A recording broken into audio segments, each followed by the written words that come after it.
That would be like your Vermilion, and then like that's like Chili's would be a good number 3.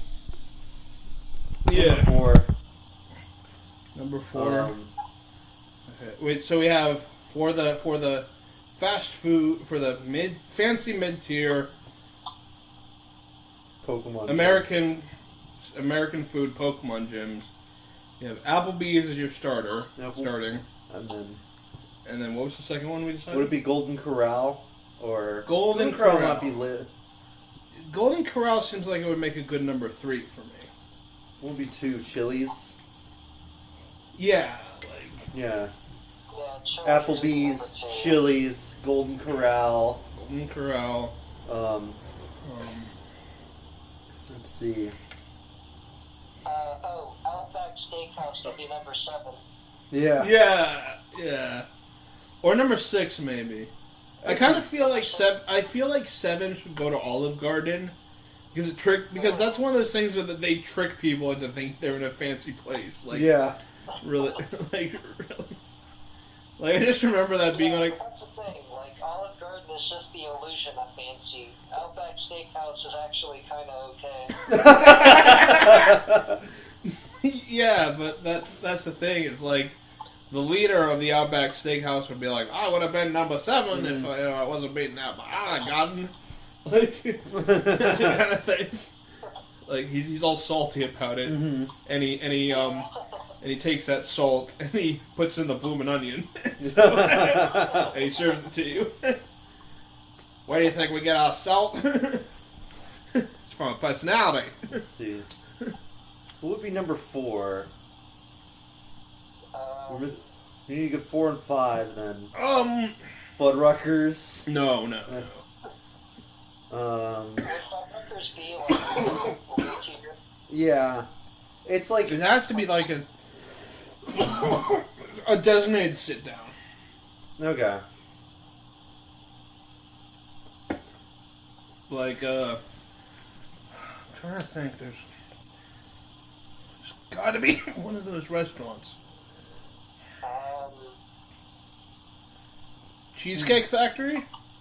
Yes. Yeah. Cheesecake Factory. Yeah. If we're gonna bring in the Cheesecake Factory, what about does P.F. Chang's make the list? Yeah, that rounds out really 4 well. and 5. Yeah, Cheesecake Factory then P.F. Chang's. That rounds out really fucking well. And then what is it? Outback Steakhouse, Olive Garden, Red Lobster. Yeah. Well, I thought it was Olive Garden, then Outback Steakhouse, and then Red Lobster. Maybe it depends on the version you play. Okay. In red, it's Outback Steakhouse first, and in blue, it's Olive Garden first. Olive Garden first. Yeah. Now we have to obviously go through what the trainer's specialty type is, because this is now becoming a Pokemon game. That if anyone hears this recording, Applebee's. grass. Grass type. Yeah. Or no, Chili's fire type. Chili's is fire. And then what's the third one again? Was that Golden Corral. Earth? No, that seems like normal. Normal? Okay. Yeah, because it's like, that's just where they're really... Did we include Sizzlers? There's Sizzlers on there. Yeah, Sizzlers was like number 3 or 4 or something. Yeah, Scissors was 3. No, I think Scissors might be 2, and then, like, wasn't Golden Corral 3? No, Chili's is 2. Chili's Golden is Corral. 2, Scissors is 3.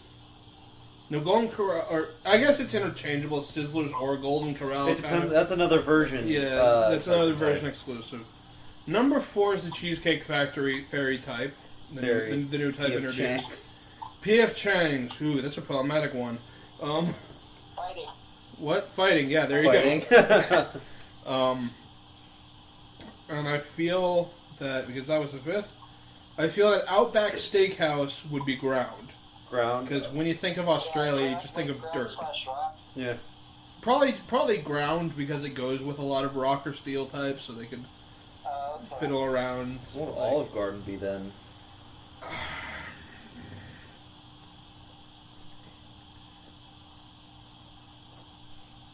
The ones that are coming to mind are like Psychic, maybe.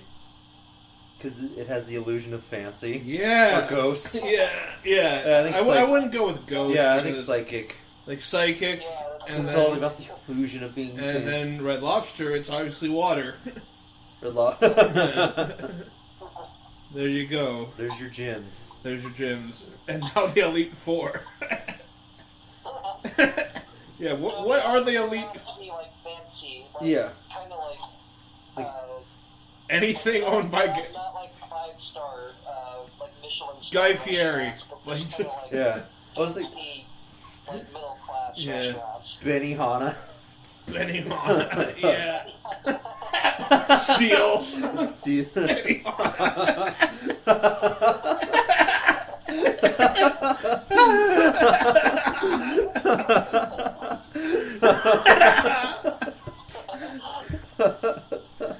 Although, and then like with Guy Fieri, a lot of people make the joke where like he could be a fire type gym leader. It's like, welcome to my gym and welcome to Flavor Town. Like that could totally work, but like fire's already taken by Chili's, so like Guy Fieri would be the elite. Would be the champion. Like He would be Gary. or more like in the Ruben Sapphire games, where like Stephen Stone is the champion. Like he's kind of just a figure who's there throughout your journey, and it's like, yeah, it's obviously me. Guy Fieri, you're on your journey, did the different fancy mid-tier Americans. Yeah, exactly. Who else would be that perfect? Huh? Well, Guy Fieri also sounds like he'd be like the Professor Oak. That's actually a better fit. Yeah. Probably. It's probably a better This fit. is like Guy Fieri's video game Yeah. that he makes. Yeah. Or how about this? The thing is that they're actually like the Elite Four are actually Food Network stars, and you battle it like inside the Benihana, which is that's like the Indigo Plateau. It's just the Benihana, like Face Your Destiny in the Benihana. Okay, so okay, so Benihana is the Indigo Plateau, and then we have Guy Fieri as the champion, right? Or no, he's the professor. He gives you your. The professor. He sets you out on your journey. I think the first Elite Four would be Anthony Bourdain. Anthony Bourdain. No, I think Anthony Bourdain would be like either 4 or the champion.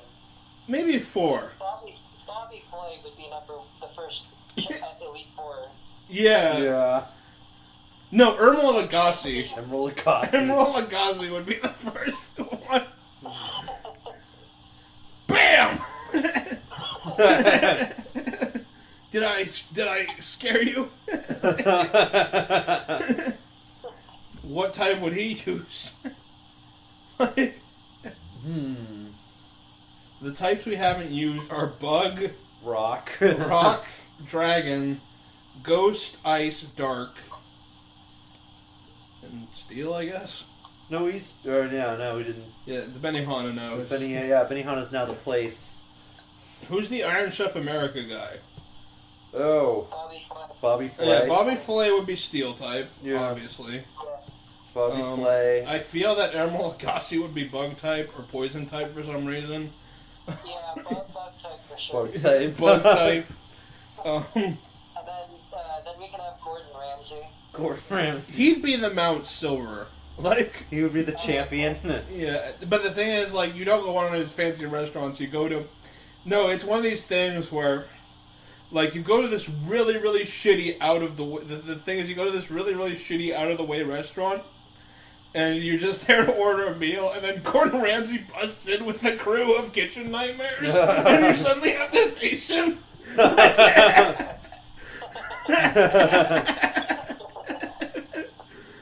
And his team would consist of, obviously, a Snorlax. That's all I got.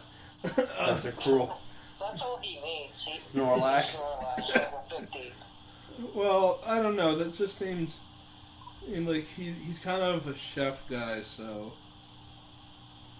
maybe he'd have some. Like, what type is he? He's like every type. Oh, he's every type? He's a like. Would he be dragon type? He's got a multi-type team. Okay.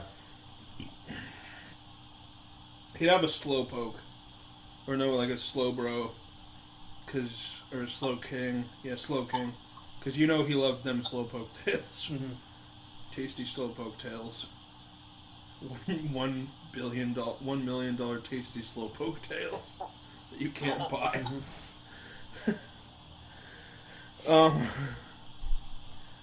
But yeah, so it'll probably be Bobby Flay, Emerald Lagasse, Mario Batali. who's like in some scandal now. Oh yeah, that's right. But Mario Batali, like anyway, because who cares at this point?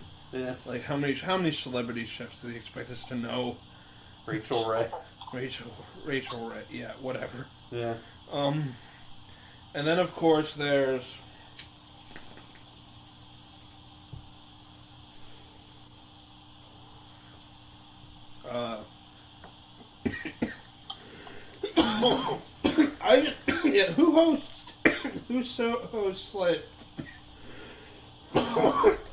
who hosts Top Chef?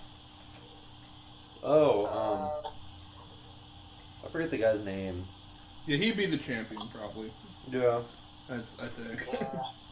What do like, or also do like, Gordon Ramsay is the champion? Yeah, I just kind of think of him as, since he's popular in both England and America, like he's kind of the Mount Silver. Oh, okay, so he's after. Yeah, just because. He's in the epilogue. Yeah. It's just one of those things. But yeah. Well, who would be your, like, would you have a rival? Like, would you have a Gary or, Dickface? But you'd yeah. have like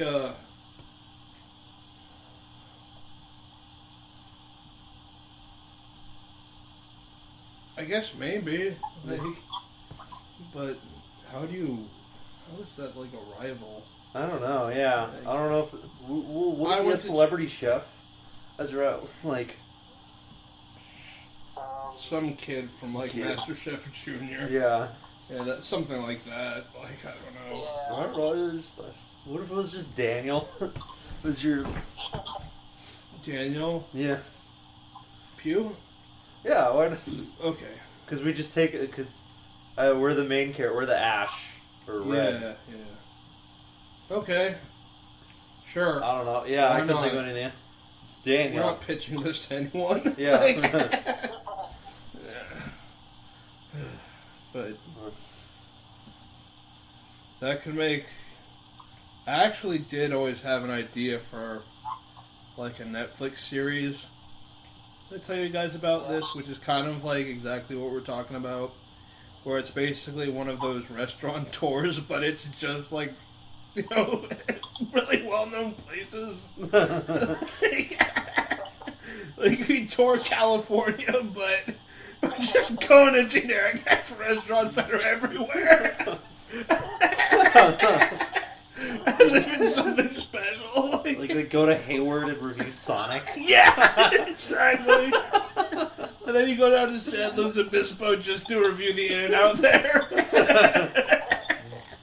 And like you specifically make sure to avoid the ones that like actually have something special about them. Because I know that there's like this town in Arizona where like the McDonald's arches are green, just so they'll blend in with like the rocks or some shit like that. Mm. So you don't go to that one at all. You go to their Chick-fil-A. Yeah, and the McDonald's is like in the background. Did you never mention it? What?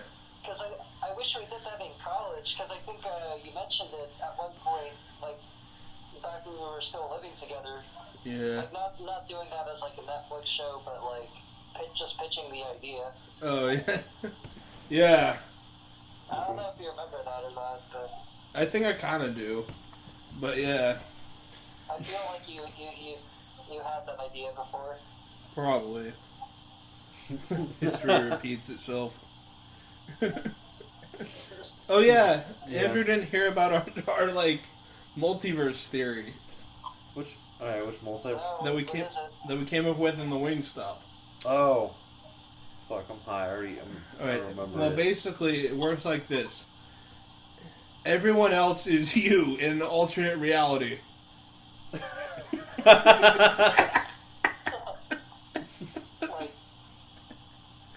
Like just.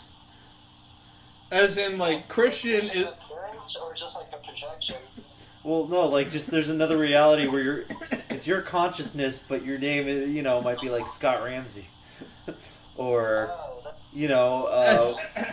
As in, like, basically... Emerald And Lagasse. Christian's, like, I'm Christian in another reality, but he's me in another reality. A different reality. In a different reality, and you're Christian in, like, another reality, and you're me in another reality. But it So- might not be all the same realities. Yeah, so essentially, basically, like, it's kind of like that the collective conscience is everyone, but it's like everyone is their own collective conscience, that they're all, like, interacting to create one reality. Yeah, that's a pretty trippy theory. Yeah. Exactly. Yeah, there's one But reality it's where just a theory. A game theory. You guys, Thanks you guys for saw watching. this while eating chicken? What? Yep. While waiting While to waiting eat to eat chicken. Theory while eating chicken? While standing by to eat chicken. On wings. On chicken standby. Stand by your man. No! But yeah. Yep. Wow, the quality just upped like a bunch. Do you think it's because we're high? Or I think so. I mean, it looks I think really the- realistic. It's like I'm actually there. Yeah, exactly. But I don't know. The quality actually looks the same to me. I don't really notice. Yeah, maybe I'm just high. Yeah, I think you're just really high. Yeah, It's okay. I'm really high too. exactly. But why don't you notice the different quality? Huh? Why don't you notice the increase in quality? I did notice it. It looks about the same. Yeah, but I'm sensing an increase while you're not. Yeah. I don't know. Yeah. But it's cool. We got a little tiny box Yeah. that we can see people in. What?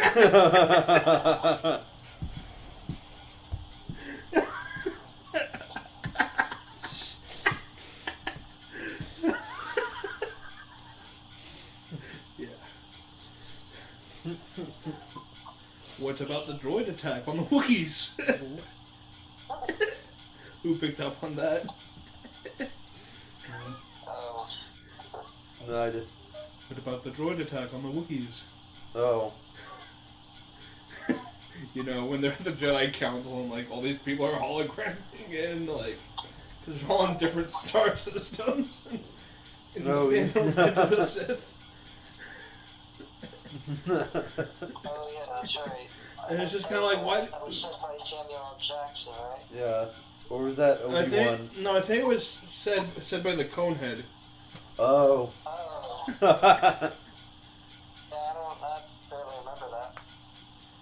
Why should you? The Conehead guy? Good point. No, no, his line, his Oh. throwaway line. But it just begs the question. No, like, why should I get even into that? There's already, like, some stupid-ass video.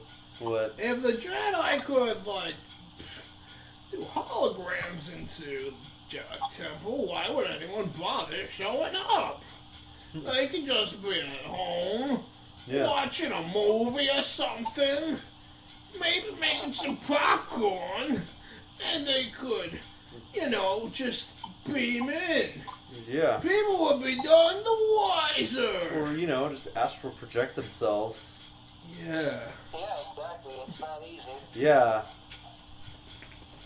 Or, set up intergalactic links for, I'm getting back to The Last Jedi. We promised we wouldn't go there. Yeah, that's right. Then this podcast would be doomed.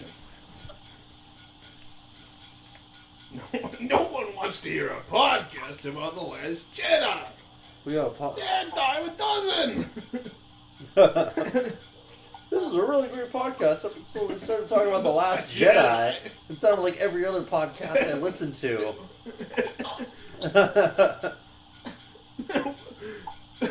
Wouldn't that be funny if there were like things became so generic that they actually started morphing into a singularity, where like, as in like, or like a subject where, for this example, we'll just use The Last Jedi, where people are just talking about their thing, and then The Last Jedi gets brought up, and it immediately becomes the same conversation that everyone else is having. Like when they try and record a podcast about The Last Jedi. Mm-hmm. Like one of those things where it's just normal, suddenly Last Jedi, bam. Mm-hmm. As in like, well, I thought it was this, and like you layer the audio, so that first part is all like, it doesn't sync up. But then as soon as they start talking about The Last Jedi, it's like, it's just an echo, chamber where like, everyone's saying the same thing, and it's the same. It was just, I liked it. Oh, I didn't like it. Yeah, or at the same time, I liked it. Oh, I didn't like it. Oh, what'd you think of Blade Runner 2049? I liked it. But The Last Jedi. The Last Jedi. Oh, let me talk about The Last Jedi. And let me talk about The Last Jedi. I don't know the weekend. It was a pretty good movie. I don't know who I'm going for there.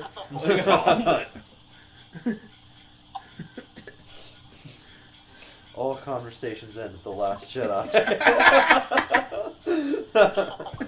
With special guest appearance by Bono. The Last Jedi featuring Bono.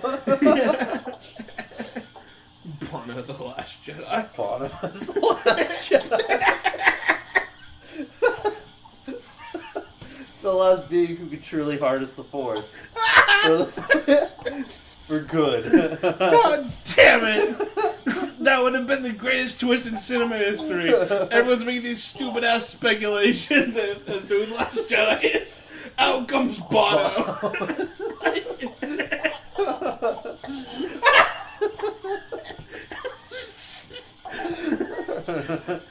God. I told you it was gonna be Bono. Shut up. You're the only person on the planet who predicted would be Bono, and somehow you were right, because Kathleen Kennedy's a fucking retard. God, I hate everything so much. And then he storms out and puts on his fedora and goes to the 7-Eleven, buys some M&Ms, pours it down his pockets, crunches on his M&Ms, walking home, trips on his shoelaces, and you can fill in the rest from there.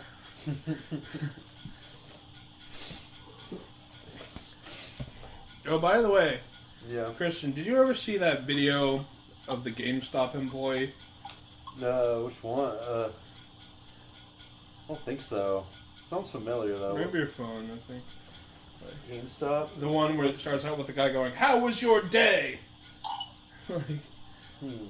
I'll look it up and I'll tell you what it is. I think I know which one it is. Yeah. He talks about FIFA. Does a GameStop employee gets mad? Like, let me see. See what the thumbnail The is. freak out one?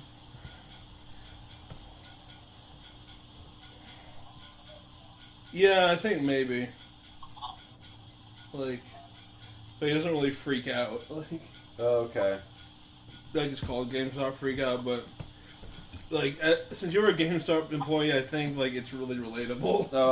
Something like that. Yeah. Okay. How was your day? How was my day? How was your day? Fantastic. Like you guys, did you get reserve goals? I didn't get reserve shit. I get some goals. No, I got no goals. You know what? There's 10-year-olds running around the street going,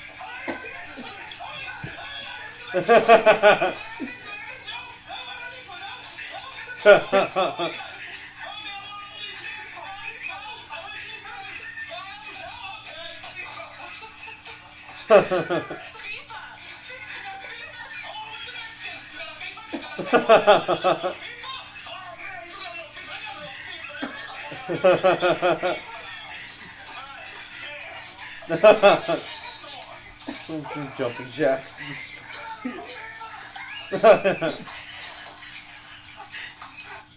Yup.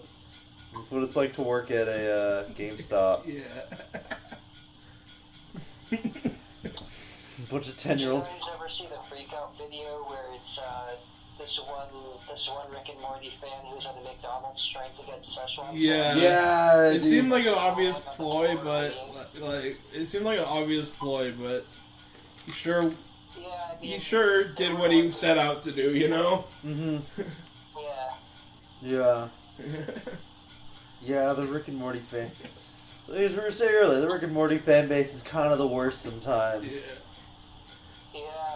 But Not really bad this season. yeah, but speaking of really clickbaity things, I had this idea for a prank channel, right? Yeah. Where you just do like beyond asinine shit. like Like what? like you start like with maybe a few kind of extreme pranks, but then you have a video where it's like, we burned our house down. Like, just cause, like, it's such a good prank. We're gonna burn our house down and collect some insurance money. Like, just. I also had this idea where like they somehow like steal a fire truck and just start driving cars off the road, like constantly blaring the siren and then like kind of bullying people to the side of their fucking fire truck. Like epic fire truck prank, like just stupid ass shit like that because it would immediately become controversial and it would immediately get views. Yep. What would you say would be the most controversial prank? We raped her in a back alley.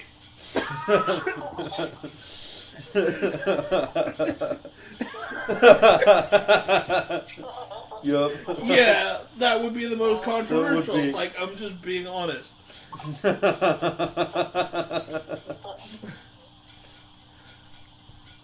They're gonna have my head for that one. We'll get the most views.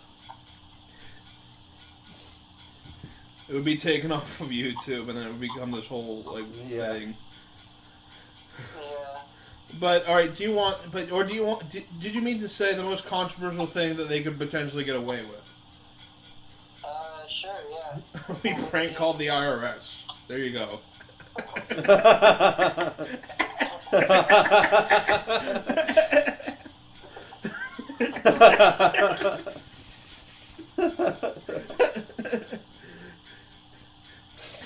It's probably been done before. What was the prank? I don't know. Or like that's it. They just You should probably call the air. like they leave a message for the IRS. And I don't know, they make up some story about how they're a janitor and the toilet's overflowing.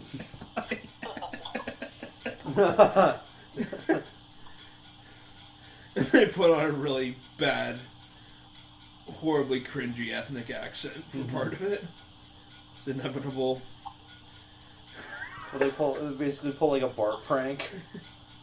Like But they're looking leaving for a Homer. message. Yeah, I'm looking for Homer sexual. Yeah, looking for homosexual. So please ask if there is a homosexual when you receive this message. Yeah. Like a bunch of giggling at the end. Yeah, exactly. But yeah.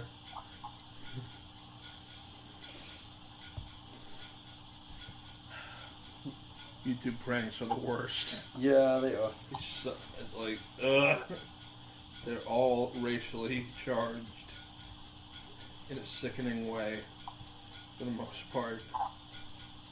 Yeah. Mm-hmm. And it's disgusting to watch. Like, it's always the group of white guys with the one black friend. Always. The token. It's just always the token. Mm-hmm.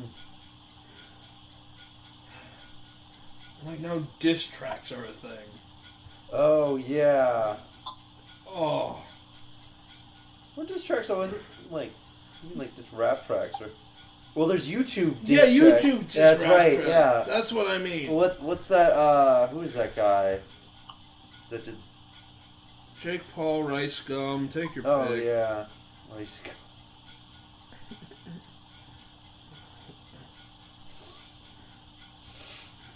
Are you aware of Rice Gum, Andrew? No, what is that? Something that's popular with your demographic. Oh, yeah. Well, but, like, what actually is it? It's a kind of candy. You know, rice gum. Oh, I'll look it up right now. Is it, like, literally rice gum? Yeah. You'll see. Yeah. Oh, it's not a musical artist. I don't know. Maybe Click on it. it could be like a commercial or something.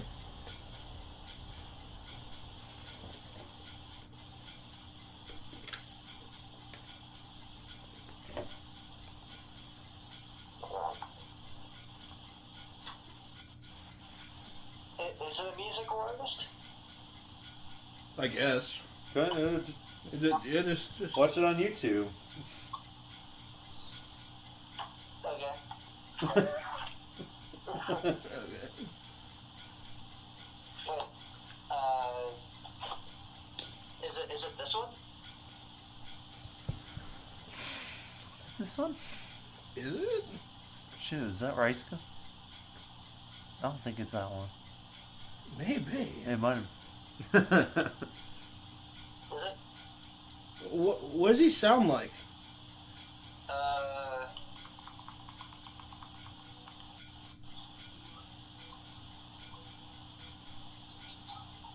Yeah, describe to us how he sounds. Like,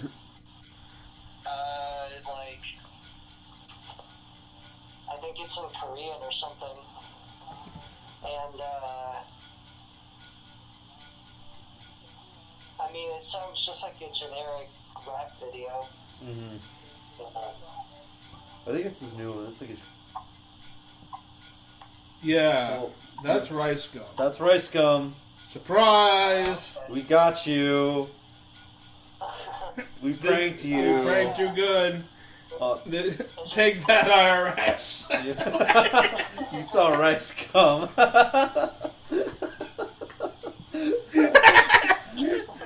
And that would be the video. Yep. They just call the IRS and convince them to watch a Rice Gum video. That's the prank. Yep. That's There gonna you get go. us 1 million views. Show them. What?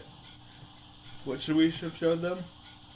Oh, no, I was, like, sarcastically saying, we showed them. Oh, yeah. Like a Rice Gum video. Yeah. But yeah, YouTube diss tracks Yep. suck. I guess. Mm-hmm. I wouldn't know. I don't make YouTube diss tracks. Yeah.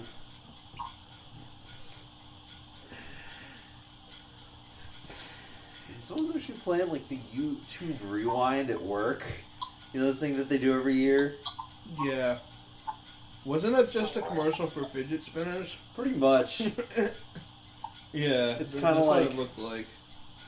It's kind of like a boardroom going like, alright, everybody, let's talk about memes. Kids like memes. YouTube. I am. If I ever have children, which I probably won't, it's like memes are like gonna be the only taboo thing in the house. No memes. No memes.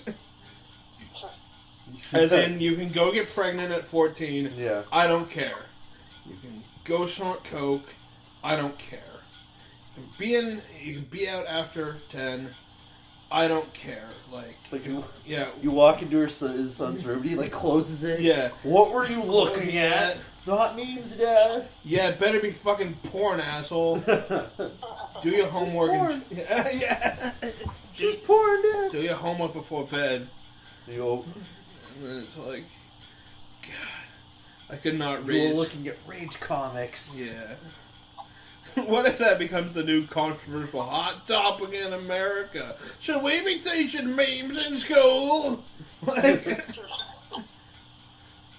should we have Twitter in school?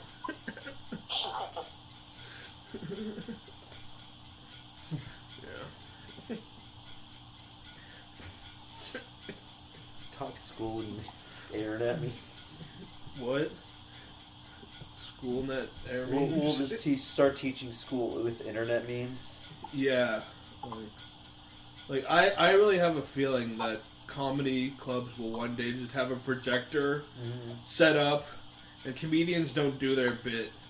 They just insert a USB and A slideshow of internet memes. Start a slideshow of internet memes they like with interspersed comments, Yeah. and it'll be the worst thing ever. Yeah. The worst part about that is it's probably going to be true. Yeah. Yeah. Just Yeah. Bambi like. Future of Right. stand-up Like- comedy. But then again, it's exactly, surprisingly, for the most part, it's kind of like there's two kinds of memes, you know. There's like the actual memes that like stay on the internet, and then there's the memes which like bleed out into real life, like become trends. You see them, and it's one of those things where it really it ruins the purpose because it's basically just supposed to be like a niche. As in, the more widespread it becomes, just the more stupid it becomes. Like, it's kind of, it's the Frindle effect. Remember that book? No, I never read the Frindle Effect. No, the book's just called Frindle. Oh, okay. I didn't read Frindle. How could you not have read Frindle, the Newbery Honor Medal award-winning book about the kid who just decides to call pens Frindle and makes some stupid ass gets some stupid ass merchandising deal out of it. That's literally the book. Really?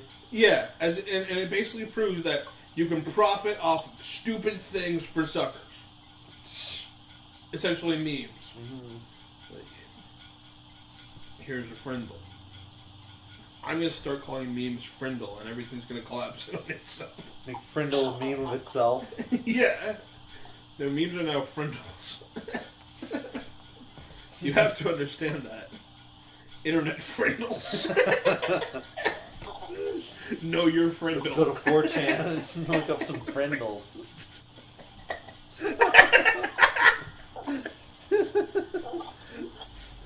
Like, man, Frindles are bleeding out in real life. Yeah. I saw a billboard with a Frindle on it. Yeah.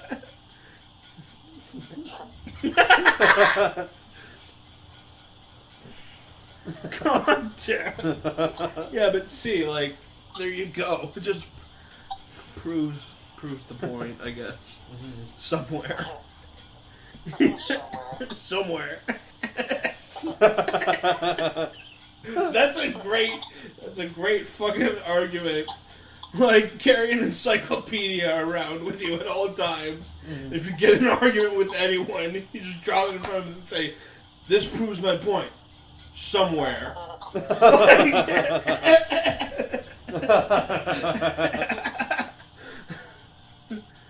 Yeah.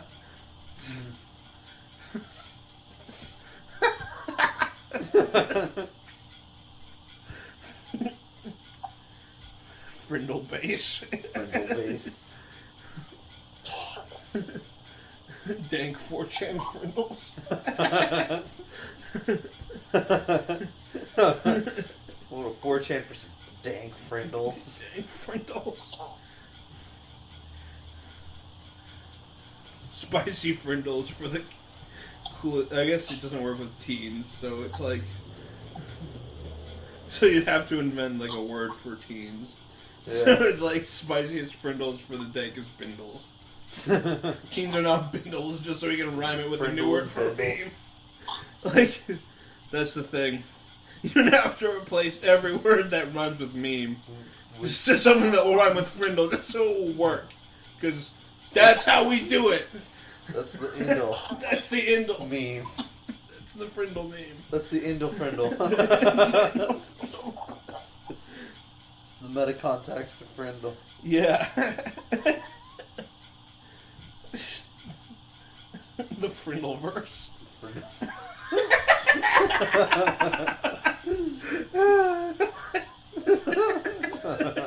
This was a stupid ass book I read in 4th grade.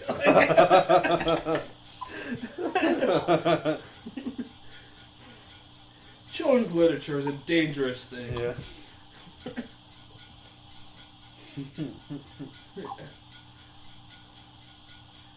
Andrew, it's your turn to talk. Oh, I'm just fucking tired. Yeah. I'll drink some coffee. I'm still listening. I'm still engaged in the conversation. Cool. I'm just baked and tired. Fair enough. Yeah. Sorry, Yeah, you dude. do have to work at like, what, 4? Tomorrow? No, I'm actually off tomorrow. Oh, cool. Nice. Yeah. No. Okay. Sorry. What's our time on our podcast? We still got 2 hours and 30 minutes before the Yeah. memory card stops. Mm-hmm. How much have we recorded so far, though? I don't know. Oh, okay, it doesn't tell you on the thing. It just counts down. Oh. So I don't know what we began with. This thing. But we'll see. Oh, okay. Yeah, who cares? Okay. Yeah. At least got a good hour in there. Yeah. Good hour podcast material. Mm-hmm. This will be episodes 1, 2, and 3. Mm-hmm. The epic 3-part pilot. Put pile of Yeah. Frindle and the Last Jedi. Frindle, Bono the Last Jedi, and Pokemon and Fancy Mid-Tier American. It's even two American restaurant. That's a solid pilot. Yeah, exactly. And it's not even done. It's not even over. We still got space on the card. We're not even at our midpoint climax. We haven't even begun to peak. Yeah, exactly. It's like that thing where, you reach the top of the mountain, and then there's a pole. How you gonna climb up this pole? Start with one foot and then the other. And you approach it vertically.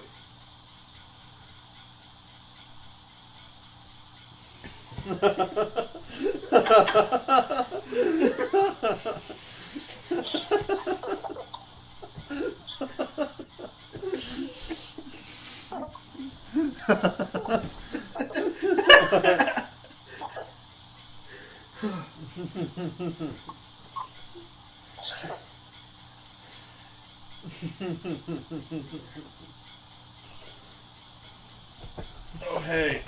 Yeah. Look who I still have from 405. Oh, hey.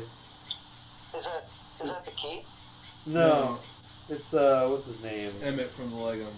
Yeah, we got the Lego set. I've kind of decided that was the best day ever, like in my book.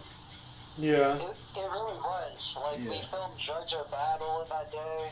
Yes. And we went to see the Lego movie. We got Girl Scout cookies Oh, like beforehand. Yeah. Made And Legos. then we put on Disraeli gears. We got the Legos. Mm-hmm. Yeah, and then we put on We Disraeli. spent the rest of the evening just building it. Yeah, smoking, building it, and playing Disraeli gears. Yeah, Yeah, that's that right. was a great day. That That was. was one of the highlights of college, Mm-hmm. right there. I'd say there was that. There was getting out of Lau's final, destroying the textbook in a back alley, Mm-hmm. and then going to And, Christian. like, even after that, when it was during Christmas, and we got Wingstop, and we went to Christian's old apartment. Yeah, And watched, exactly. all the South Park I holiday watched all the specials. South Park holiday specials. Oh, Another yeah, great that was day. a great day. And then, of course, the Yeah. Shrooms trip Mm-hmm. will go down in history. Like the, Oh yeah.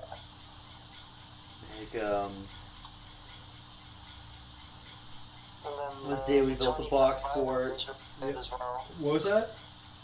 the 25i one was really good as well. Coils of pizza. Coils of It was pizza. on Halloween, so we ran into a bunch of children. Yeah. Yeah, that was like just. Oh yeah. They just that was a pour great it out trip. of the building. Oh like- shit, we got hammered for kids. Yeah. Yeah, that was just. Yeah, that's right. Yeah. No. Coils of pizza, and then like. What was the Animorphs book Yeah. we made? It was The like Hannah Joust animal book where, like, there's some sort of insect. Like, I don't know. You guys kind of were part of that. Like, I don't remember coming up with the details. it was like Anna's face turned it. Yeah. Yeah. No, she turned into Jeff Goldblum. Yeah, or some shit like that. It was like Jeff Goldblum from The Fly. And, yeah. Or like, also, where, like how Kristen had promised us pizza. Oh yeah, she wrote And we're pizza just that she like, never delivered. Yeah. She totally forgot to get us pizza. Yeah, we're just like, hell, we'll just call her and be like, we're tripping, bring us pizza. Yeah. But she was with her mom, so we couldn't. Right. And then, like, Danny DeVito was brought up, so was the coil. Yeah, I forget how we got coils of pizza. Coils of pizza. Yeah. It was kind of, we just put two and two together. Yeah. And then, like, you weren't there for it, Andrew, but I really liked when we tripped with Leo and just had that, like, 6-hour yeah. conversation about a box for TV show. TV show. Which of course, like, and we just Prime time on E after the soup. Yeah. Yeah. And we bring in celebrities and ask if they liked our box for a fort. reality show called Rape Fort or something like that. No, that's where, like, the guests who didn't like box fort would go. Like, for example, like Kim Kardashian and Kanye West would be there, but like Kim would be fucking Kanye with a giant black dildo called the Dark Magician. Like, yeah, that's how intricate it got. And like the show, what was it? The showrunner was Tony the Tiger, who Yeah. said rape. Yeah, it was like it was one of those things that we really shouldn't share with anyone. You know what I mean? Like outside our friend group. It's like they weren't. They wouldn't get raped for it. The PC culture does not understand rape for All of its intricacies. and all of its intricacies.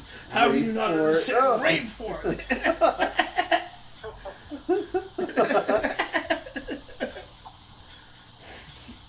So, Lars Ulrich, drummer of Metallica. Do you like our box fort?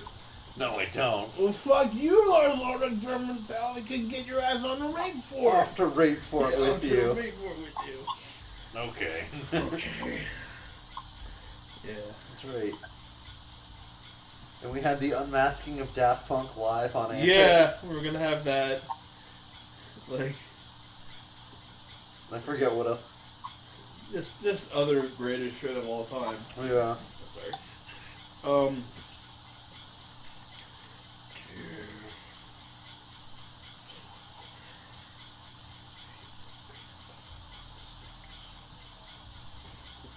Remember chicken farmers on acid? No. No. Refresh I us. think that was like one of the 25i ideas. I don't remember the details though. I just remember like it started out with that title, and then there were like I don't know. There was like a whole treatment that you had for it. Maybe. I wish I still remembered that. That sounds like a really good idea. Yeah. It sounds like one of those movies where it's like they wanna. It's kind of like it's this guy's dream to make like a hemp infused fried chicken like recipe, but the thing is that like no one buys it because the fried chicken people don't want to get stoned and the hippies don't eat fried chicken because they're vegan. And so he comes up with chicken farmers on acid. And I don't know. It writes itself. and it'll star John Polito in his comeback. You know John Polito, right? Remind me who he is again? He was DeFino in The Big Lebowski. The guy who drove the bug. Oh.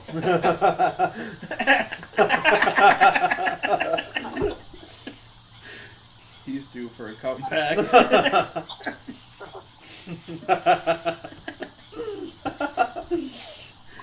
Any day now.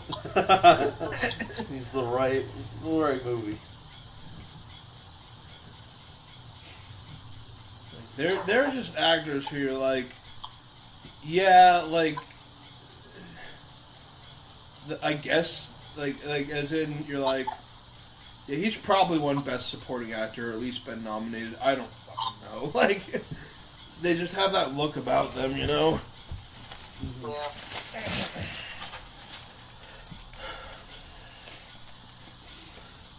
Man, I was watching that video, that Oscar predictions video that Mike and Jay did, like, for 2016 or whatever. Yeah. Or 2015, I don't know.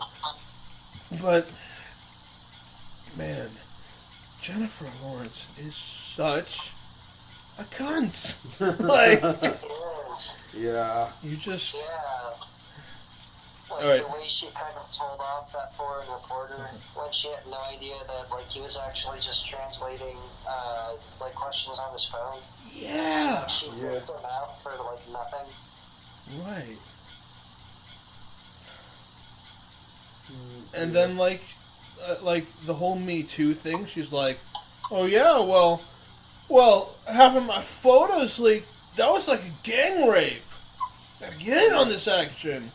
And it's just like, you could have said that a year ago or two, you know? Yeah. Like, it would have made sense then. I mean, it makes sense now, but like, okay.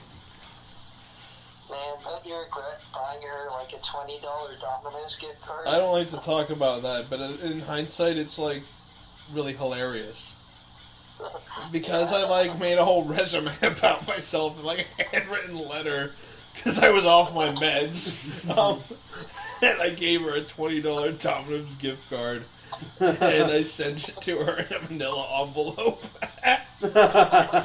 and like. I have a feeling that there's some intern out there who gets a really good kick out of it at parties. He's like, I scored. You probably made some intern's day a lot better. Probably, Yeah. and that's why, like, the whole experience has made me cringe fully. I am just horrible with women. I admit that. Like, so just bye. I don't know. But yeah, like, but I still think that, like, the nudes that got leaked, they're like kind of unintentionally hilarious, you know? Like, Yeah, with her with the glass of wine. she just looks confused in half of them. Like, and it's like one she's in the bathtub eating an apple, and it's just like, what? Yeah. Like, I never saw that one. that's not a good. I mean, I guess Oh. since they're private, like that's not a good time to be taking photos. What if you drop the camera in the water? I guess she's rich, so Afford another one. Yeah. I'm rich. I'll afford another one. And like Mother, that looks like such a shitty movie. But yeah. Although I liked Mike's comment where he's just like, it was basically the music video for Turned Down for What? Like, when like everyone shows up in the house. Should burst into the walls. Yeah. Like, and that would make a really good dub, I think. If someone just dubbed the movie to Lil Jon out. Recut it to Lil Jon. Yeah. Recutting movies can be fun. Who directed? Was that Darren Aronofsky? Yeah. Oh yeah.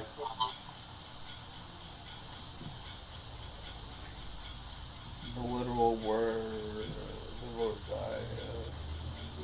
The guy who you think's good in high school, and then you realize, wow, Yeah. I was wrong about that and many other things. He's part of the, well, it's like he's part of the, you know, the high school, like, triangle of, like, Quentin Tarantino, Christopher Nolan. That's David Fincher, David Fincher. not Darren Aronofsky. Yeah, that was like the high school. Oh, he did Trinity. Mother? I thought Darren Aronofsky did. Yeah, but no, David Fincher is the one, but Darren Aronofsky is like Requiem for a Dream and like Oh, yeah. Pie and stuff like that. So he's more artsy. Yeah, yeah. Yeah, Black Swan.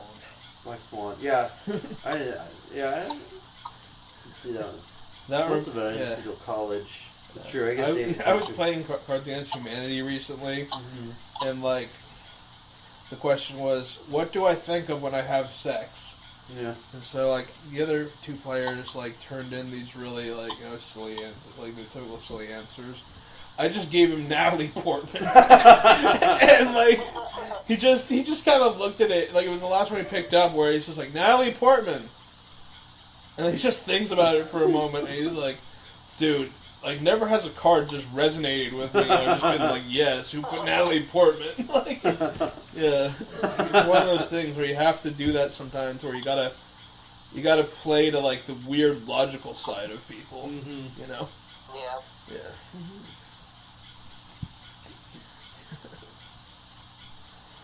I like to park in Natalie's port. Man. Yeah, who don't want to dock his canoe? Yeah, who don't want to dock in Dock his canoe in Natalie's port, man. Man. Yeah.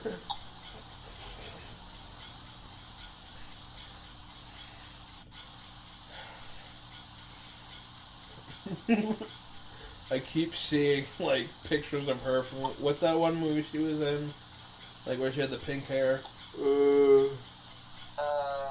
That's not V for Vendetta, is it? No, that she's bald and that. Yeah. I don't know. Yeah, it's like she's wearing a pink wig and it's some one of those movies. But people Hey, keep that sounds like a Sofia Coppola movie. maybe yeah sure why not. I'm Sophia Coppola. I'm the woman director you know.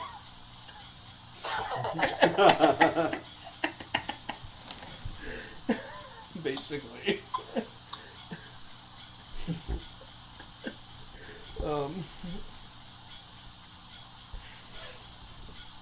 Yeah. But anyways, people keep posting that online, and they're like, "What episode of Lazy Town is this?" Because like, it's the exact same wig or some shit. Then the girl.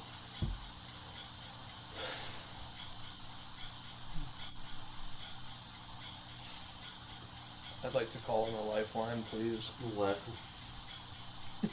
What is your question for this lifeline? How do I end this sentence? I guess. Oh. I'd like to call the IRS.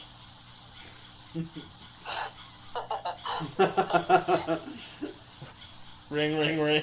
IRS, how do I end the sentence? Alright, I'm calling the IRS. Ring, ring, ring. Ring, ring, ring.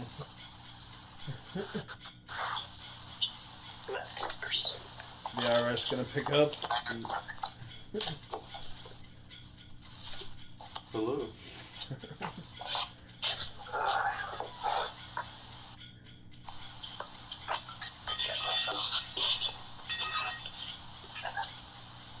Yeah, what was the joke again? I don't even remember. Oh yeah, I You think I know remember. why Natalie Portman had pink hair in what movie or whatever it was? Yeah, so I'm on the phone with the IRS now. Oh, okay. Am I? Am I is the question? Are you? I don't know. Anyways, I'd like to leave a message for the IRS. I'd like to tell them to look up this new candy known as rice gum.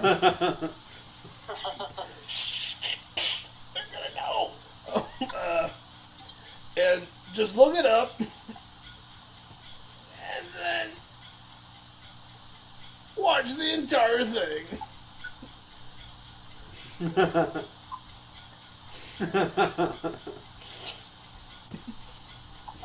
Got him. Got him. Ah. Got him.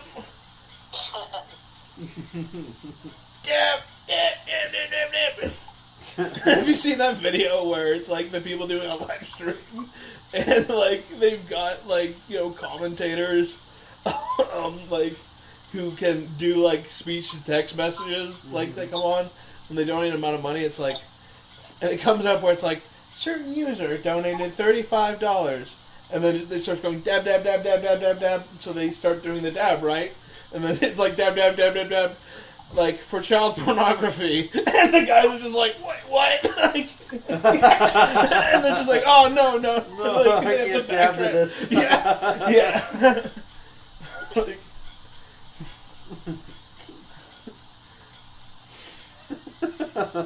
Like dabbing, it's just like, it's the blues all over again. Think about it. I would prefer the other kind of dabbing. Yes. Are you okay, Andrew? You kind of just...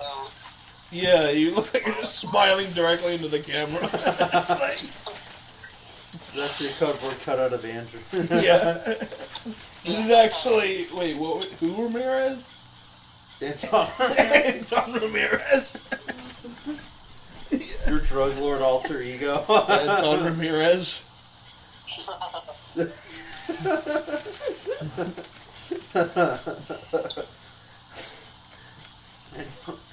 Alright. And now it's a very special time in the podcast called... Alright, I'm going to start it around now. Called 5 Seconds of a Horrible Noise. Ready, go.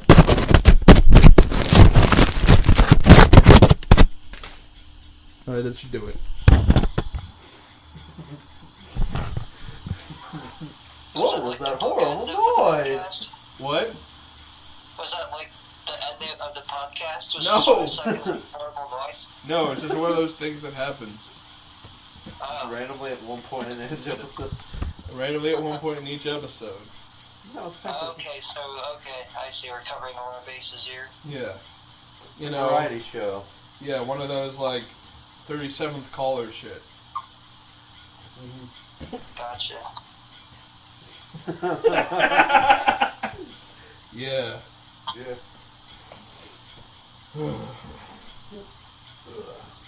Can't believe I still have like. Hey, Yu-Gi-Oh cards. Yeah, dude. I still have some of my Yu-Gi-Oh cards. Yeah, these things just pop up, you know. Yeah, I found You can never. It's weird. It's like you can never get rid of all. You can't ever get rid of all your Yu-Gi-Oh cards. One will always pop up. One will always pop up. Yeah, I know. I still have a couple. For the rest of your life. Yeah. Little bugs. Yeah, Like dude. finding a spider in your room. It's a Yu-Gi-Oh. Find like a Yu-Gi-Oh card in the corner. Crawling up the wall. Yeah. Agreed. Yeah, What dude, does it like, do? this would be the creepiest shit to see at, like, A night. Yu-Gi-Oh card? Yeah, dude. Yeah, like, goddamn, I would not be down with that. There's like a glimmer, like it's relinquished and there's like a glimmer in the eye. Yeah, God. Well, ma'am, it appears they got an infestation of Japanese children's trading cards. See, the Yu-Gi-Ohs like to sneak around the walls. Yeah. The Magic the Gathering infestation only happen at the bottom of the foundation. You got some Pokemon in your yard. Got some Pokemon laying eggs in your yard. But they're only forest energies. Yeah, they're only forest energies, so that's not bad. Well, a logical thing would be to just burn your house down, but That doesn't usually stop them, it so. doesn't usually stop them, so Just gonna spray some paint around. Yeah. Maybe set up some. I'm just thinking like a Yu-Gi-Oh card mousetrap, where it's just like instead of a mousetrap, it's like a pair of scissors, and it's just like a guillotine. It's like Card of Demise. Ever seen the artwork for that? Oh, yeah. But anyways, like what would be the bait? Money. Tokens, life points. Like $1. Dude, you know what I like is I've even got these fake Mad Kids Yu-Gi-Oh promo, like fake cards. Mad Kids. Yeah, I've got Centurion Snail of the Manhole. When you get sick of playing this game, this card may be redeemed for a free shrimp cocktail at any participating Red Lobster restaurant. And I'm not joking, that's what it says.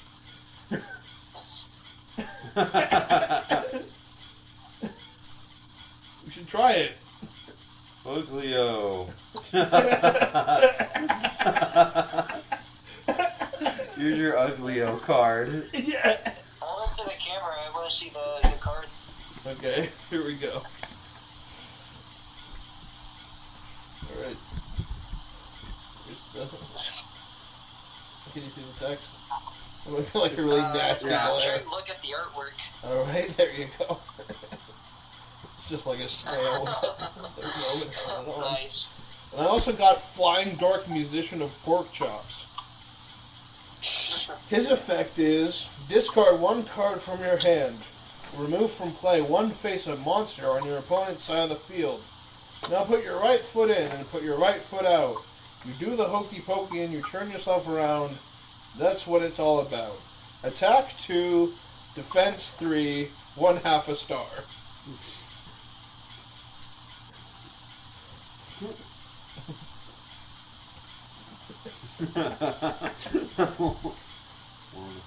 Yeah.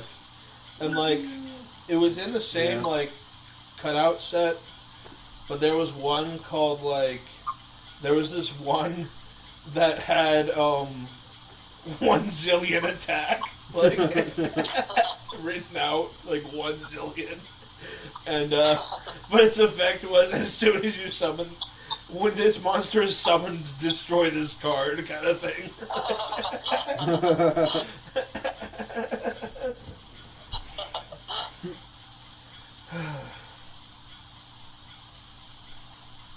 Alright, so anyways, as far as real Yu-Gi-Oh cards go, I guess I got Benevolent Nuzzler, Ultimate Offering. Most of these have paper still stuck to them due to the fact that I used to make my own fake Yu-Gi-Oh cards and paste them on, then rip them off, rinse and repeat. Yeah, these are bad. I can't believe that kind of this. Or maybe I can. 1, 2, 3, 4, 5, 6, 7, 8, 9, 10, 11, 12, 13, 14, 15. Alright, 15 card unstoppable deck. There you go, win 14 turns. Definitely. Yeah. The unstoppable Yu-Gi-Oh deck. 15 cards. 15 cards. What if, like, God. You good? I have a feeling that, like, you can pull some Harlem Globetrotters type Yu-Gi-Oh shit with that.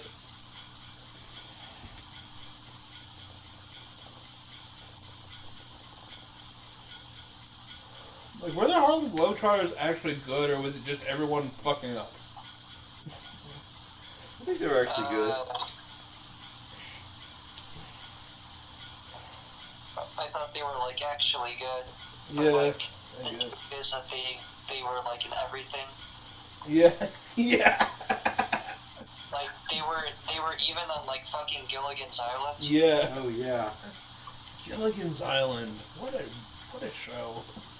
A 3-hour tour. And they were also on Futurama. Their own planet. Right. Yeah.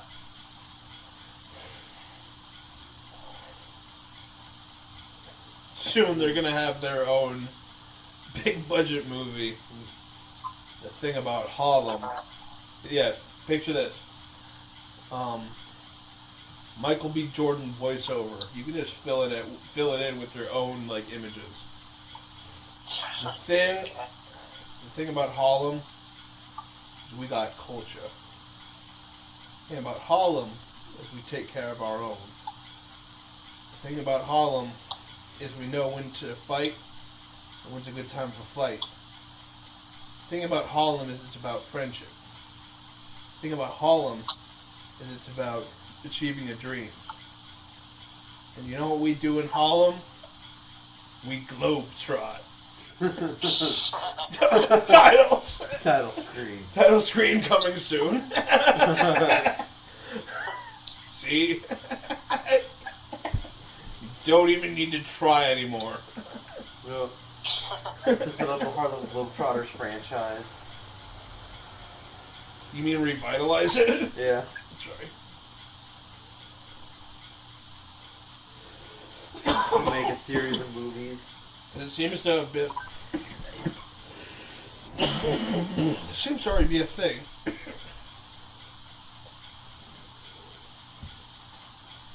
Alright. Good.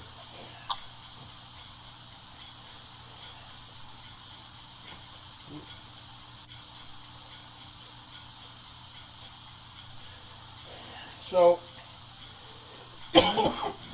in this Yu-Gi-Oh deck, I have 5 monsters.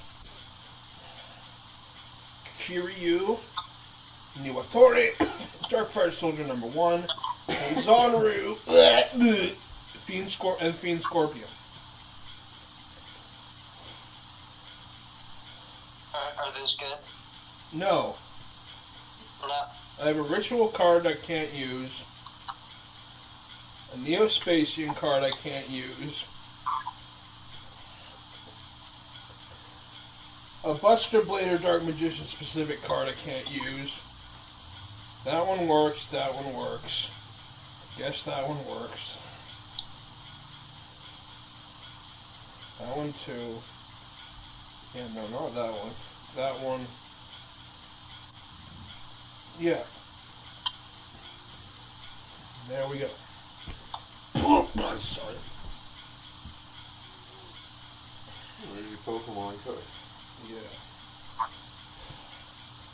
I put it I found a bunch of mine like a bag. Yeah. I'm a Blastoise in it. Blastoise in a bag. Yeah. Put the Blastoise in the bag. Have you seen that? Have you seen that New Zealand cooking show? Like morning cooking. The morning cooking show, or I don't know what kind of show it is, but this woman's about to give a cooking demonstration on how to make an omelet, and one of the hosts just comes in to do the normal what do we have here kind of thing. But she points to the eggs and she's like, hey, we got some eggs, and the guy just interjects with, cook the man some fucking eggs, bitch! And she just looks at him like, what the hell are you doing? Kind of thing. And it's I don't know the whole context behind it, but it's worth a watch. Mm-hmm.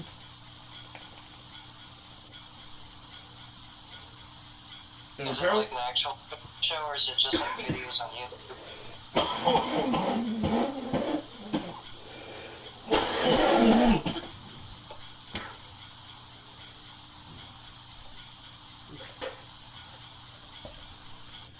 It's an actual show. Apparently. Oh, okay. Yeah. It's not some YouTube junkie. You know who I really don't like who's on YouTube? Who? Casey Neistat. Who's that? Oh yeah, he's this douchebag who makes these video vlogs, these daily video vlogs. Oh. But he's just this total douchebag who just flaunts his luck and his wealth. Yeah. Basically. He's just kind of a fucking show off. He is. Oh. Kind of like a lot of Like, he just dicks around with a drone or, like, an expensive camera, and that's his videos. Oh. Yeah, and then showing, like, his red carpet appearances or whatever it is. Yeah. Look how much money I have. Kind of. Yeah, exactly. But he's just one of those, like, Paisley-ass, like, you know, kind of humanitarian creators. He's a total hypocrite. Yeah, and has a stupid-ass tattoo on both arms. Yeah. Something like, work hard, play hard, work harder, I don't know. Yeah. Something. It's just... But he ain't getting any more of our airspace, right, fellas? No. Nope. Nope. He's on the. He's been frindled. Yeah.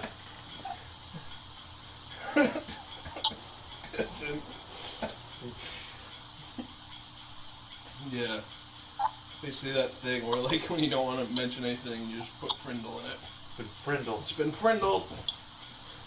Means we're now frindles. Yeah. I don't care for that guy.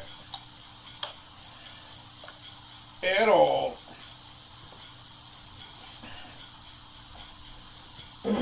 Speaking of Pokemon, I'm playing my Black 2 version again.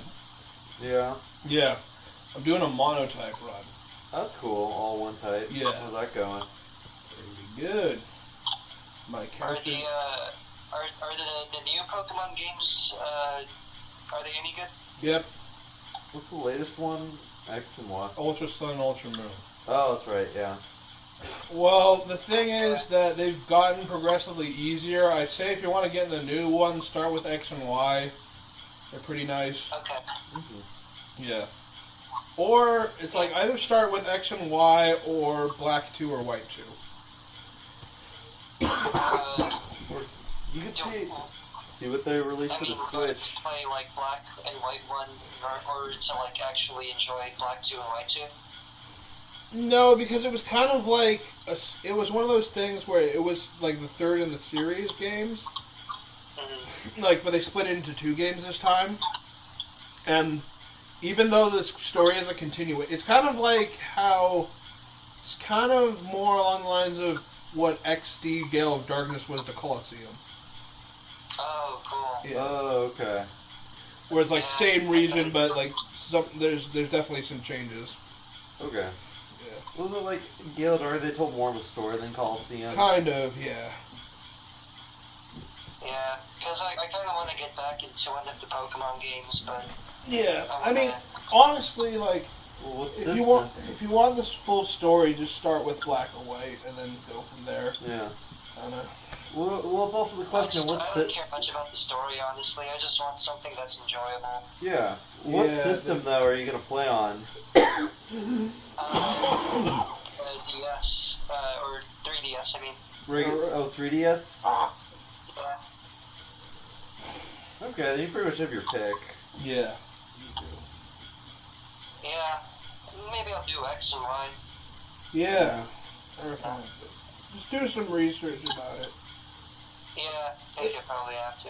It's like fantasy football, Yeah. but a video game about monsters. Playing a very different kind of football. Or I mean, aren't all the Pokemon games in the virtual shop Yeah. as well? Mm-hmm. Exactly. I mean, let's see. You play. When in doubt, there's always just blue. Yeah. Although, like, Yeah. I mean, X is probably the game where I have the team I put the most effort into. Mm-hmm. Yeah. Like, I can't. It's more like my personal favorite competitive team, but like for the most part, you can't play competitive because it's more about ones that I like rather than like an entire full strat team. Yeah. Like each of the Pokemon has a good amount of strat, but it's like competitive play. They just get really serious with that shit. Yeah. But yeah, got a really good Blissey on that team. Blissey don't take shit from no one. Isn't it competitive Pokemon, like, don't people take notes? Notes? Yeah. I heard a tournament, everyone's taking notes. Pretty much. And whoever is the best notes is the winner. And that's competitive Pokemon. Pretty much, yeah. Yeah, exactly. Like it is kind of a form of chess. Yeah. Just due to it being turn-based. Yeah, competitively just felt so mechanical. Like there was definitely a meta game to it. Yeah. Yeah, it's something that you can easily get into. But I recommend. The best part is nicknaming. Yeah. Yeah. Right? Oh, sorry, what The was best part is nicknaming? Yeah, it is. Yeah, right now, like with my Mono Steel team, I got a Magnezone, which is the evolved form of Magneton. I called it Orb for the Warning. Orb for the warning. Yeah. Or Orb for Warning. Because because Monster Magnet made a song Yeah. called Look to the Orb for the Warning. Yeah. Connection right there. Oh. Who's Monster Mag? They had that song on the Matrix album where it's like, and spaceship is parked at your doorstep, and he's waiting to take you away now. Going down now. Right? No, I don't recall the song. Monster.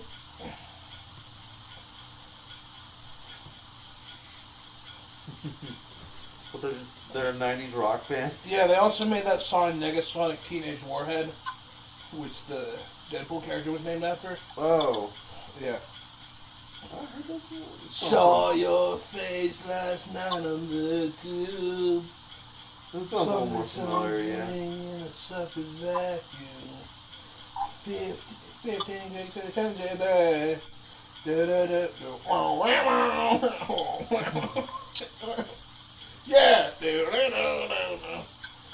I can tell just by the turn of the boy makes a mean. You know that song? That one. Okay. That hipster song with whistling in it. That one. No. The hipster song with whistling. Yeah. That goes.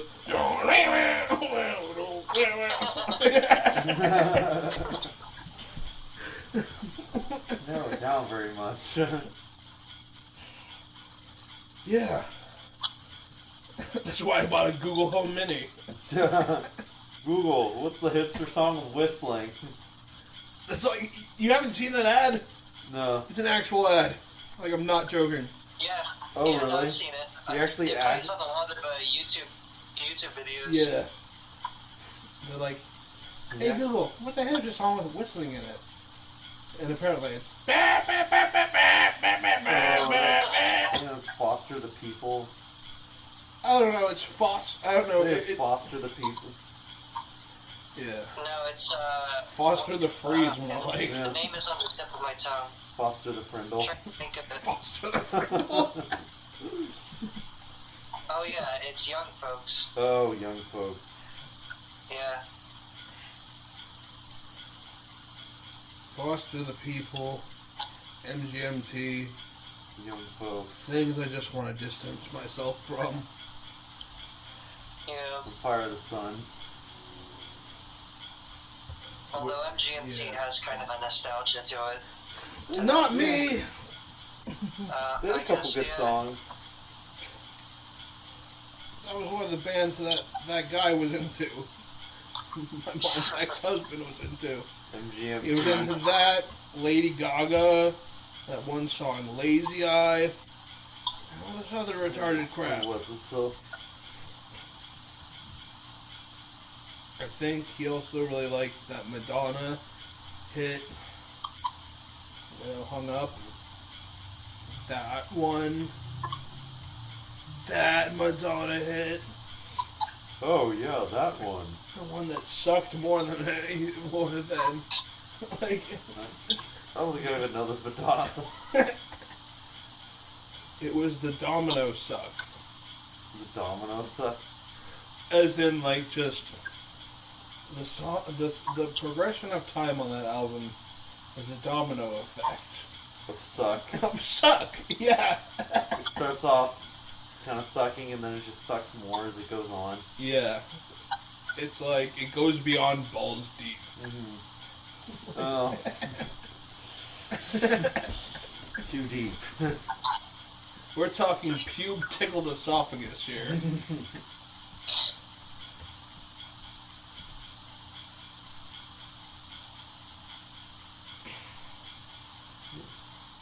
What are you doing? I'm looking at the screen.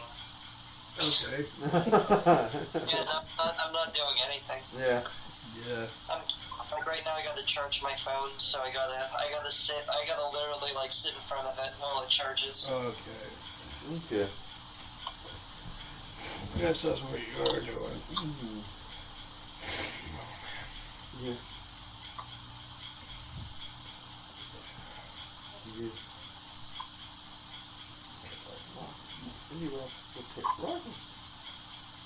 Rock has just kind of been so bad now. Yeah. Yeah. Okay, what Anthony Fantano says, I don't like it. Yeah. Anthony Fantano. Melon head.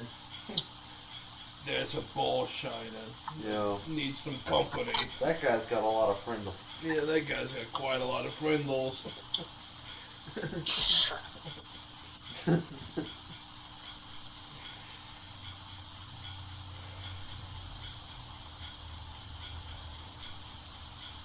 How can one man embody all of San Francisco?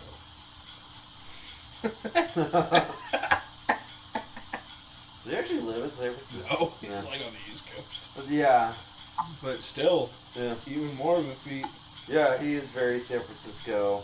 Yeah. No, I haven't seen enough of his videos. Keep it that way. Yeah. Yeah, I good- might he's as a good well. dude. It's not that he's Good, bad, but you could have been watching something else. Yeah, there's always something better to watch. Yeah, Yeah. I figure. Yeah. Like the few videos I have seen, he seems alright. He doesn't like bother me as much as like Chris Stuckman, Yeah. Yeah. but it's not all that. He's not terribly interesting either. No. Yeah. I got like some of his, like,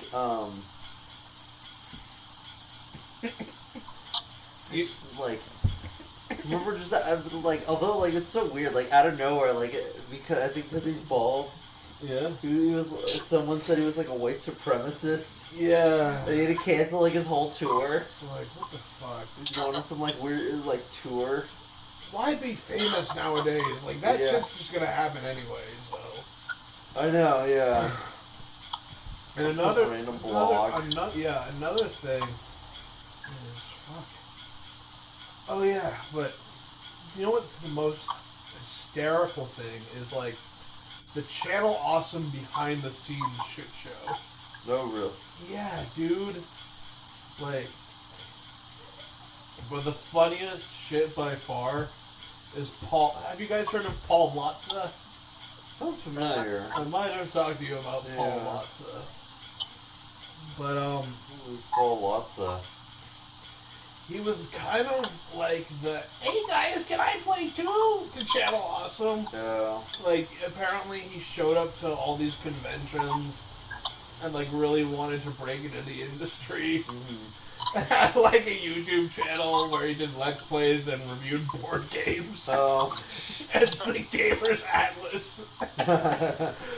Like, and he was also a brony, and Oh. and like just shit like that.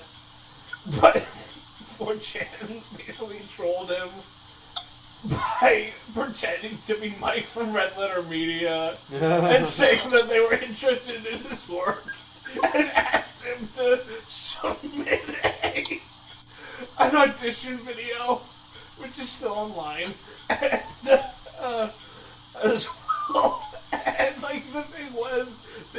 Please just use the domain Mike. Mike Red Letter Media at gmail.com or some shit like that. Apparently, like, he lives in the Chicago area or some shit. And drove all the, like, they got him, like, they kept chatting with him and got him to drive all the way out to Milwaukee. Like, and, like, it got to the point where, I don't know. Oh, my car, is it? Nope. Oh, okay. It got to the point where, like, the guy who was texting him the direction just, like, fessed up and he's just like, dude, I'm sorry, like, it got that depressing. Like, Yeah. where it's just like, man. If you're leading this guy on too far. Or not even that, just the fact that he was falling for all of Yeah. it. He's just like, God. Yeah, like, we've just been pranking you this entire time. And he's just like, I refuse to believe that. Some shit like that. Like, how can you do this to me? Like, kind of thing. And like, Christian, can I see your phone? Like, I gotta. Oh, really? No, like, I gotta show you the audition, like, video. Like, oh. Yeah. Okay. Oop. Oh, shit.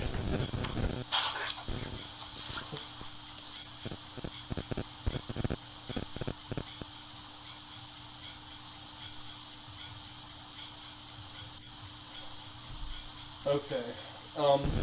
Hi, Mike. This is.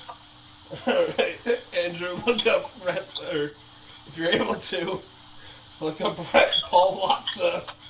That's Latza. You there? Paul. What was the last name? Glossa? Latza. Lotsa. Latza. Red Letter Media audition.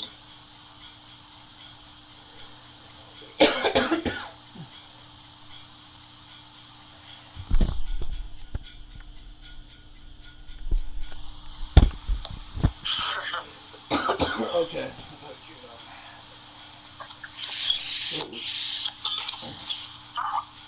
Hi, Mike. This is Paul. This is my audition for Red Letter Media. I'm a fellow Columbia College alumni. I graduated in 2012. While I was there, I had a mildly successful board game review show called The Gamer's Atlas. It's kind of on hiatus right now, but I intend to continue. After that, I went to Second City to join their screenwriting program. That's where I wrote My Day for the Secret Agent. Now I'm taking improv classes there. In July, I intend to move to LA with a friend of mine, and we're going to break into the industry. As for gaming, I love gaming. I'm a huge gamer. I'm definitely part of the PC Gaming Master Race, but I have a soft spot for Nintendo. I love Smash 4 and Mario Kart 8. They are the best. Speaking of which, this is the review portion of the video. Here's a review I did of Rhythm Heaven Fever for the week. You can see it now. Hey everyone, I'm Roran, and today I'm talking about one of my favorite games for the week, Rhythm Heaven This is like Fever. name. This game is a blast. It's a lot like WarioWare in the sense that it's just a collection of mini-games you can play at your leisure.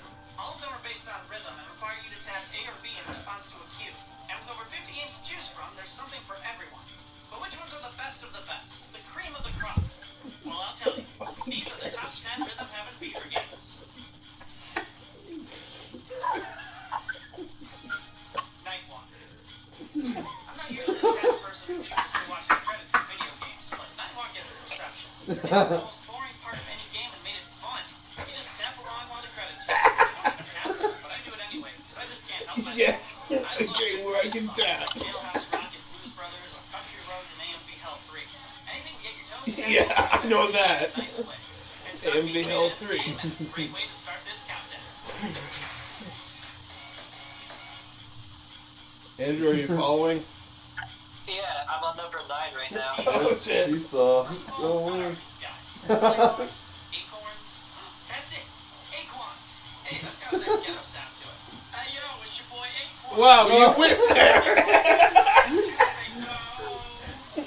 And you continue. Best job to test how safe seesaws are. They do this by jumping as high as they can and flinging their partner into the air, which, let's be honest, everyone has fantasized about at some point in their life.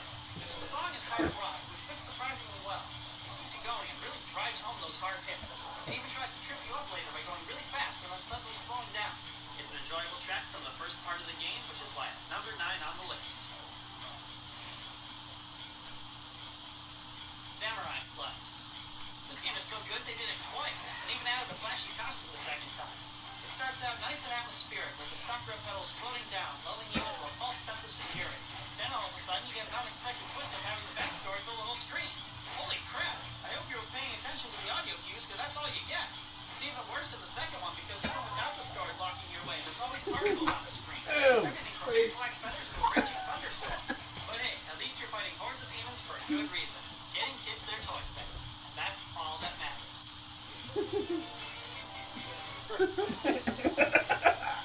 Hey, Fisher, you're the best. Double Date. Double Date. The story of one boy's quest to date the girl of his dreams while fending off an endless barrage of sports balls from an off-screen cockblock. There's a joke here, but it's low-hanging fruit, so I'm not gonna bother. But that doesn't stop it from throwing you an off-beat soccer ball just the right moment. God, it gets me every time. Screw it, I'm bad. But other than that, it's good. I'm a fan of the accordion and string music, and the boy's crush is cute. I hope she appreciates what he's doing for her and the weasels the whole time. He's giving that leg of his quite a workout. But I'm a nice guy. well, because she agreed to go on a second date with him down on the farm.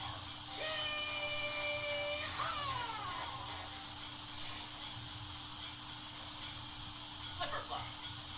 I love a good march. It's my favorite part of any musical score. And Flipper-flop definitely delivers on that aspect.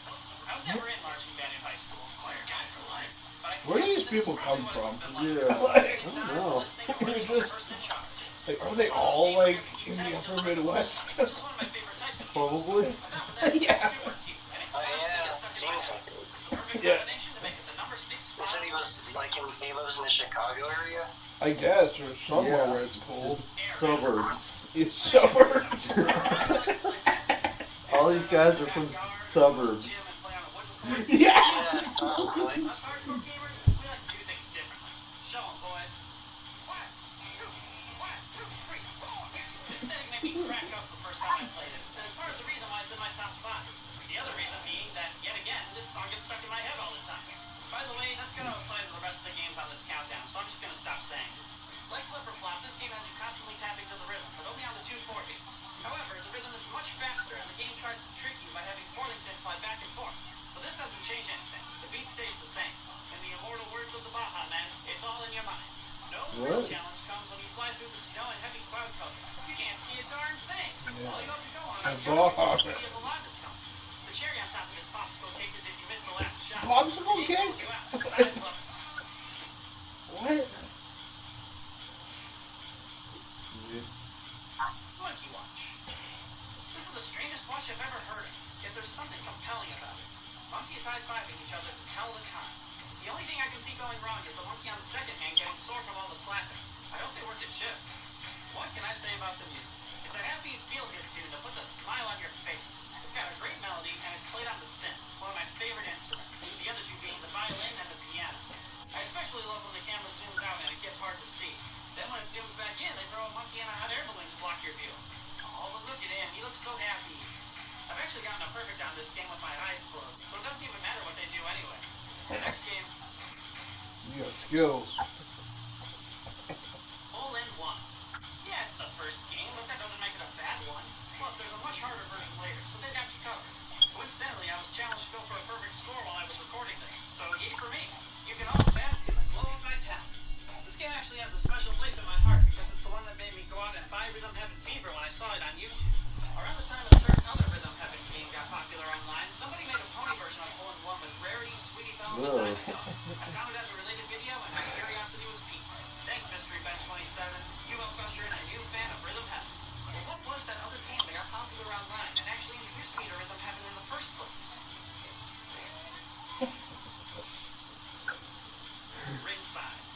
Yeah, you probably saw this coming. The game Welcome to the suburbs! We review the games! response game where you either press A to answer the question, double tap A to flex your arm, or press A and B together to pose depending on the cue. This game became a YouTube fad for a few months. Everywhere you looked, somebody made a parody of it. There was the pyro interviewing the heavy, the reporter interviewing the Old Spice guy, and a ton more. Even after all the exposure this game got, it doesn't feel old. Actually, it's still really fun to play. The one thing I will say about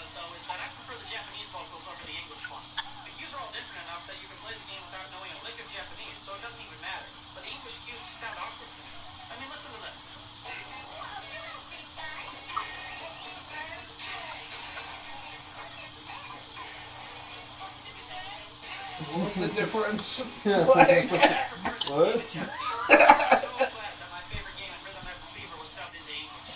And that game is... Cheerleaders.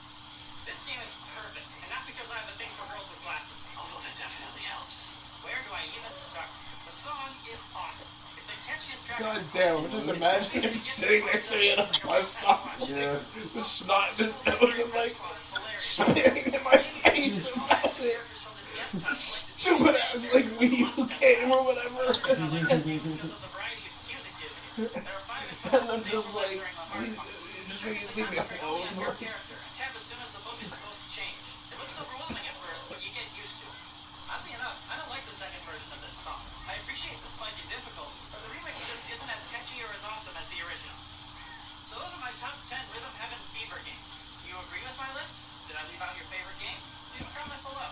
And as always, thanks for watching. Bye. Alright. I can't believe that was like a Red Letter Media audition. Exactly. It was like the least Red Letter Media thing ever. Yeah. Oh my god. It's just like, where would that fit into their catalog? Yeah. Oh wait, 1 sec. Hey. Yeah, like, alright. Yeah, like, where would you put that? Like, I know, like, it was like, just imagine him on like previously recorded instead of Jack. Like they just took out Jack and replaced it with him. Rich would like just kill himself Yeah. like, on camera. I would watch that. I'd even take Jack over that guy. Yeah, and that's saying something, but still, like if they just bring on Paul Watts. Paul Watson and Rich Evans just stabbed himself in the face. Or like just overdoses on his diabetes medication. Just right on camera. Yeah. Right. God. Rich Evans commits suicide on YouTube. Paul Watson. But it's kind of like, have you ever seen any long plays? It's a long play. It's essentially where people or I guess more speed runs, like live okay. speed runs where they hold them at convention centers. They can Okay, do it for charities. yeah. Well, I saw this one where this guy was. It's like a kind of well-known one now, where this guy's playing like Tomba 2, you know, one of those PS2 games, and there's this guy. Apparently, there was this guy who just kind of invited himself on the couch, and like you could definitely tell he had some sort of disorder. Mm-hmm. They just kept talking and making like all these really cringy jokes, and then the guy playing the game just goes, "I'd really prefer if you would be quiet." Like, just really bluntly, and it became such a controversy. I can definitely see his point. Like, Yeah. holy shit! Like guys like that are so annoying. Mm-hmm.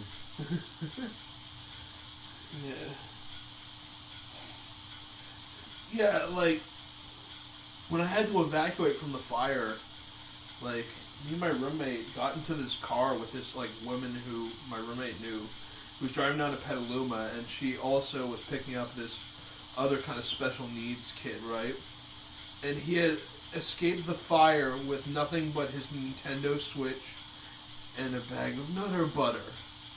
And I'm just like, okay, two things with this scenario. One, if that's all you thought to grab, you are you go beyond. Like that is beyond hubris right there, kind of thing. And two, if that's all you own, see like the first thing I said, you know? Mm-hmm. Yeah. And then, and this was in October, and you know what he wouldn't shut up about, which movie he wouldn't shut up about that he wanted to see? What? The Last Jedi! Full circle. Full circle. All conversations end at The Last Jedi. All conversations end in Bono. Because he's the last Because Jedi. there's the Last Jedi. You could write an article in the Huffington Post with that title and you know they'd publish it. Yeah. The opinion piece in the Huff Post. Hey, look, in the shape of Illinois. Hey. Or Florida. Or California if you cut it out. Yeah. Put a bit of more indent. Yeah, definitely. God.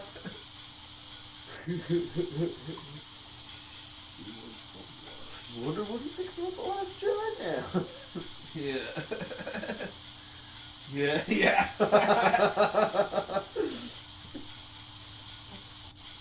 Yeah. Well, I liked it, but it wasn't as good as Nutter Butter or the Nintendo Switch. The two In his best. defense, Nutter Butter is actually pretty good. It is, but like, there's more to life than Nutter Butter. Is Nutter Butter better than The Last Jedi? That should be a poll. That'll be our poll for our watchers. This is the poll for the 3-part pilot Comment. podcast, unless it just becomes one big 3-hour podcast. You know, we'll have our comment section down at the Yeah, bottom. we'll have a comment section. Comment. Listeners in the bottom, comment. What did you like? What did you like better, The Last Jedi or Nutter Butter? Yeah. Landslide victory for Nutter Butter.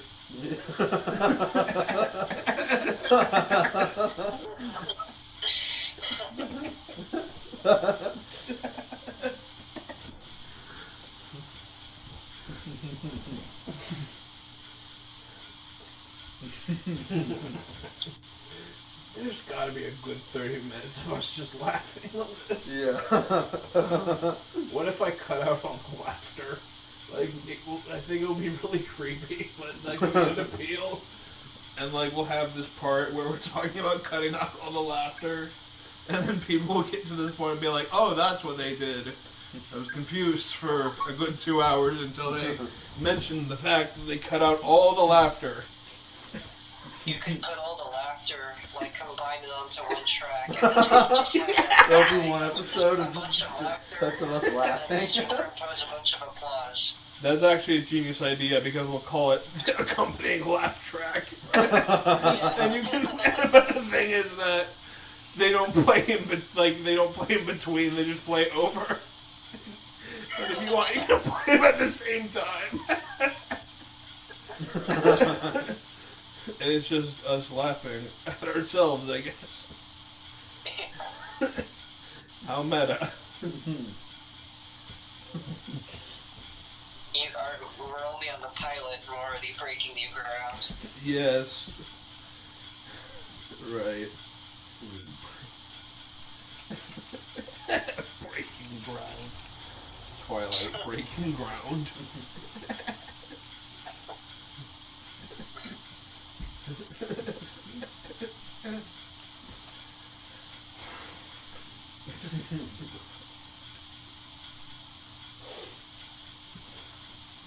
Let's see what time.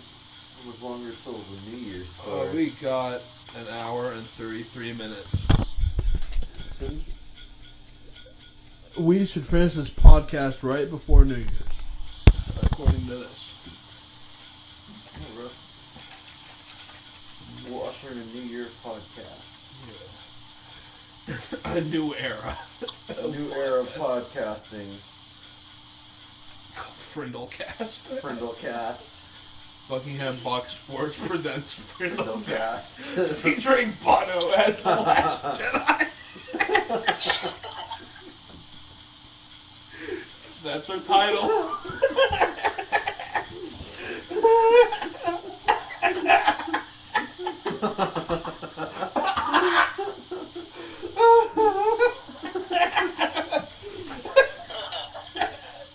This is the thing now. By the way, when's that new Jazz Hands for Cutie album coming out? I gotta record some piano tracks on Thursday, and then hopefully it'll be ready like sometime mid-January. I like how it's become a thing. Yeah. Just kind of like what started off as just like a bullshit recording session turned into an album. Yeah. And now this new one is just gonna be me incompetently playing the drums.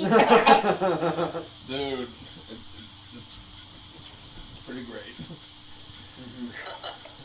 Hopefully, we'll see. Well, I mean, the first one was good enough. I mean, the Ray Romano Memorial album. Yep. What's this album gonna be called? We don't know the name yet, or at least I don't think he named it yet. But we agreed that the running gag is going to be Kevin James. Nice. And one of the tracks might be called Paul Blart on the Iron Helmet. Oh yeah, Paul Blart on the Iron Helmet. I forgot about that joke. There's always also Paul. It's at the power class. Yes. Paul. Blart. Mall. Cup. 2. Is. A. Fantastic. Masterpiece. Of. Our. Ground. Breaking. Dawn. Paul Blart is a masterpiece of our ground. Yeah, that. I think your video feed cut out. Sorry, I'm just trying to find this image. Oh, okay. Just gotta sort through all the revisionist hentai and bored. I have not told Christian about that yet. Oh, what? The revisionist hentai. Yeah, I'm turning this Possession of Timothy Kelly script into a revisionist hentai. As in, I'm taking a pre-existing hentai and adding the Possession of Timothy Kelly dialogue. How does it work? You can start up my computer over there, I think.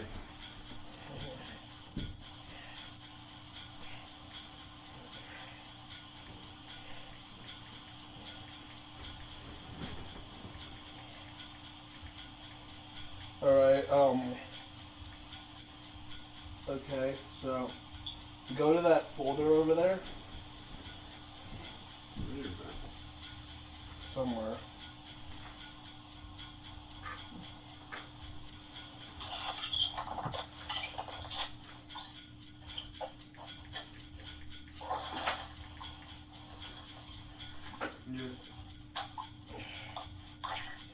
Okay, you're gonna want to go to the main folder.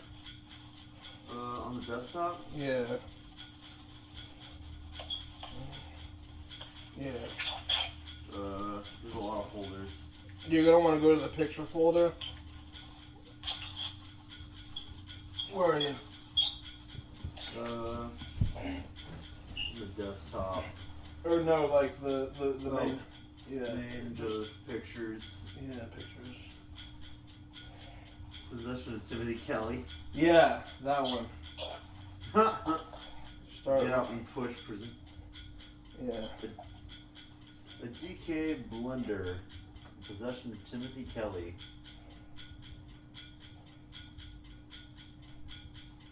Which DK waifu has the saltiest pork? The answer may surprise you. You observe how a small group of women end their dates ruin everyone else's lives. They go in breast cancer. The trial of Jason's apple. Dr. Joffrey sits behind the desk of his office. Plaques abound. The setting is not overly futuristic. It could possibly be a very forward style of office present day.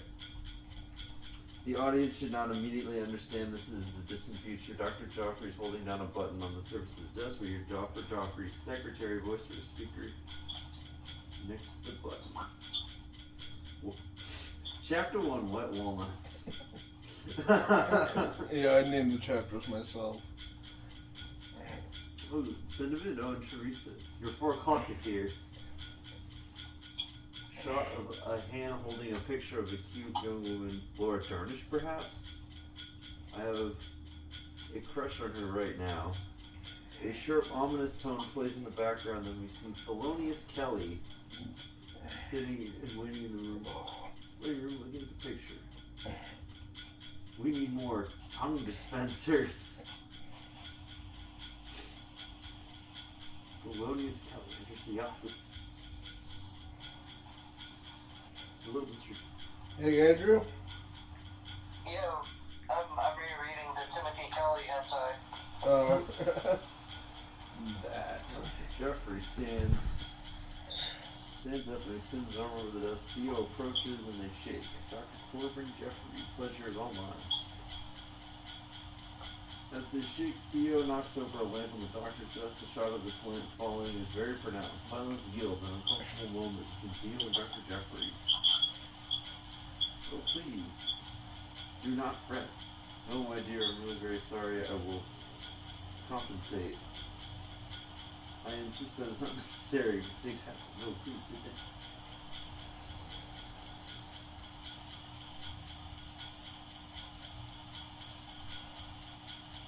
What can I do, Mr. Junior? Rubbing his hands together, enticing. Well, Dr. Jeffrey, I hope you could crack me a long, unsolved family mystery. He opens his hand in his pocket and takes out a vial of blood. He places it on the desk. Blood? Possibly. That's what I need you to find out, whether it's blood and specifically if it's the blood of somebody related to me. So taking the vial from Theo and swirling and coming, there'll be no trouble at all. A very simple test. I can have the results for you in a day. Mind if I ask the backstory?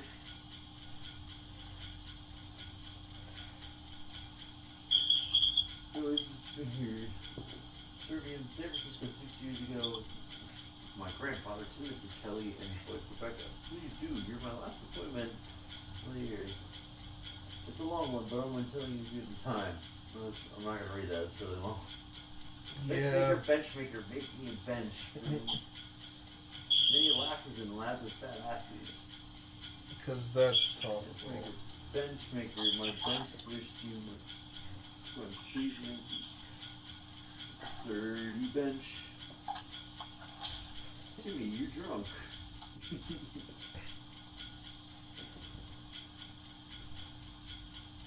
Rebecca picks up the wine bottle off the ground. This is dangerous. Go back to your prayers. Oh, I remember this scene. Yeah. I remember working on this scene. I think it's the one that made Andrew quit. Oh, really?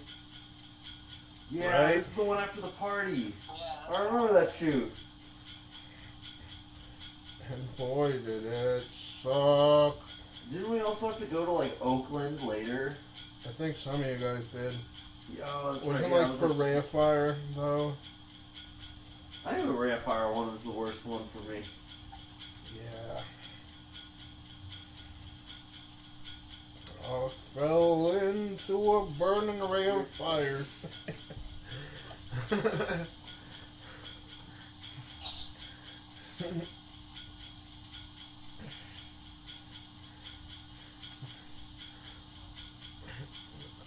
I record sound until the battery is expired. that's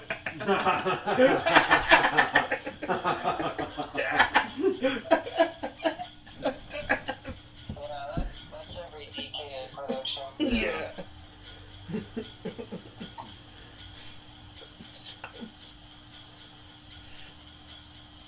Okay, I can't find it right now, but there was this image I saw online that was basically making fun of the kind of perfect day Frindle, you know? Yeah. And basically, basically the thing was they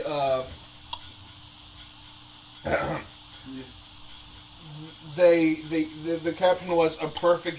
It was like perfect day, and it had a picture of a Coke Zero, a 3DS. I think weed. Papa John's pizza. Snow. And the entire box set of King of Queens. So I think you should like recreate that, and make that your album cover, and just call the album "A Perfect Day." A perfect day. Yeah. Perfect day. I don't even think you'll need the image. Like, you can you don't have to recreate it in full. Is your camera on? No, not right now. All right. I just I'm wondering. gonna turn it on back on right now. Was the line "I'm chill as fuck" really in the possession of Timothy Your That- camera is on. Oh fuck. Yeah. That was in the possession of Timothy Kelly. So you actually said I'm chill as fuck. Yeah. True you are. I'm chill as fuck. Hey, yeah, like it's the ultimate black. It's the ultimate black person written by a white person. Is it actually for a black guy? Yeah. Written by a white guy? Right. Yeah. Oh wow, yeah. Just remember that was the scene we sat out in the Oh, All Might. all night. Oh man, that was so awful. Oh, fucking This was that scene, that's right. Yeah, for nothing. Nothing. Oh my god, Get- that was also one of the worst. Yeah. I remember you were flagging down cars, telling them to move Yeah. until the cops came. Yeah. We were trying to like a cable across the street. Yeah. Yeah, that was a miserable night. Yeah. It's a miserable night. We were just trying to get the stupid generator to power on, and it kept on malfunctioning or something like that. Yeah. Oh. Boy, oh boy, was that ever the worst sentence.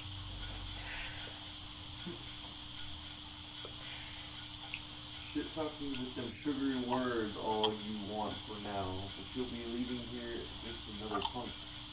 Zip lift is nothing but lint in your pants. What? all these lines are just what? Yeah. Sounds like they're from Harry Potter. Yeah. Or some shit like that. If J.K. Rowling was bad.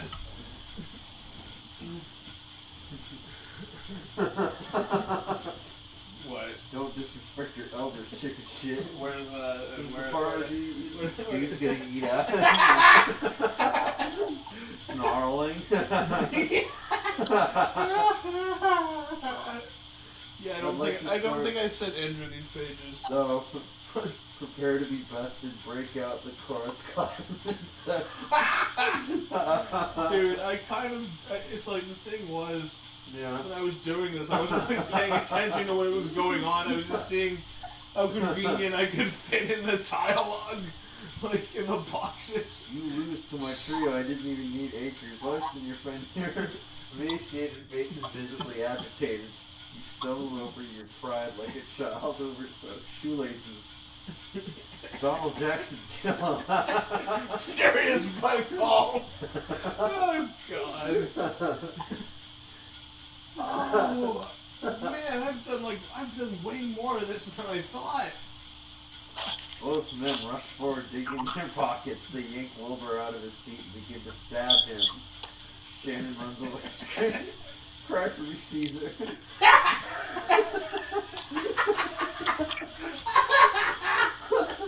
Fly on you, Brutus.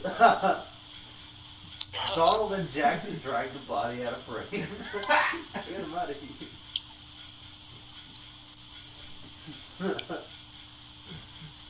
God. 10. Timothy's still holding the book. He turns to page 7. Says, proper procedures for sounding the spirit of Wilbur Bacarian. Timothy is in kiss and dressed in tomorrow different clothes. He's up a horrible concoction with a deck of cards, and a blender, as well as other awful ingredients, animal blood, raw eggs. Yeah, it's like, who the hell would watch What? this? Yeah. I know. The script is just so weird. Like, honestly, Anna gave me first read of this because she wanted me to be a story editor. Mm-hmm. And I gotta say, I was too goddamn nice. Yeah. I didn't say anything, but I had no idea how this could translate onto film and not look like really bad. Yeah. Yeah, that's the Like, thing. In DK, people are too goddamn nice, and then when they realize that if they speak up, you might as well just quit. Like, Yeah. Yeah, that's the thing. Yeah, that's very true. Yeah. None of the dialogue sounds realistic. It's like each scene is kind of set up to be a different music video moment. Yeah, or this sounds like, a fucking Renaissance fair thing where they come out on stage and they're just like, Yeah, "Everybody, yes, Yeah. like fire on you, Caesar." Or no, it's like, what was it? Cry for me, Caesar. Fire on you, Brutus. I'll see you in hell, where time will be ruthless. Yeah. Get him out of here. Have a trophy. No trophies for Timothy Kelly.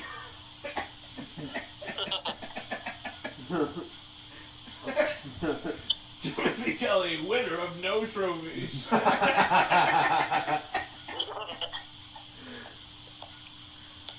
I like to base my student film on trophies. I'm not talking some CMF garbage. I'm talking a trophy.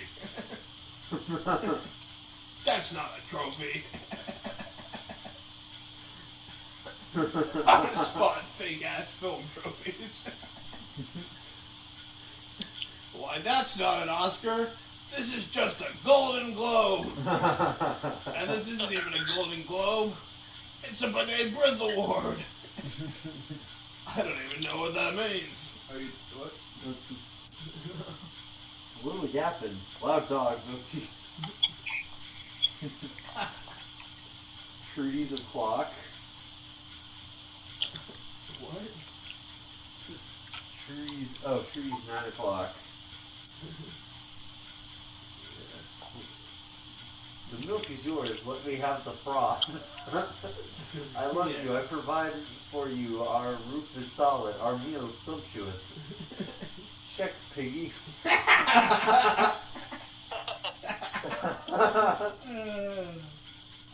Jesus. There's more than enough for rent and groceries. I think this frequently alternates from left to right and right to left in terms of where I put the text. Like, visiting himself with the blender.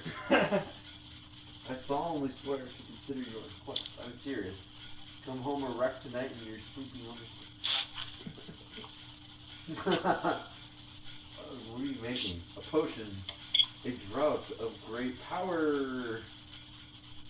Well, it smells awful. Timothy grins at her before chasing her playfully into the corner and pushing him to the She eludes his messy hand, but returns the kiss smiling. He turns back to the blender, and she regains her stern composure. And this better be worth it. Clean up when you're done. He jumps to come to the blender without turning it on. He ponders a moment, his face messy.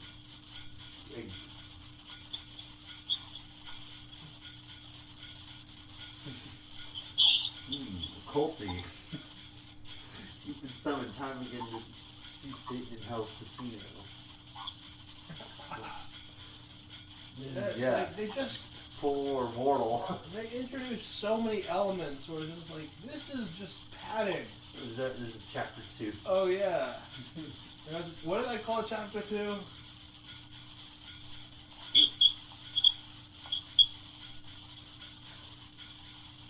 Creamy Snickers? Yeah. Creamy Snickers?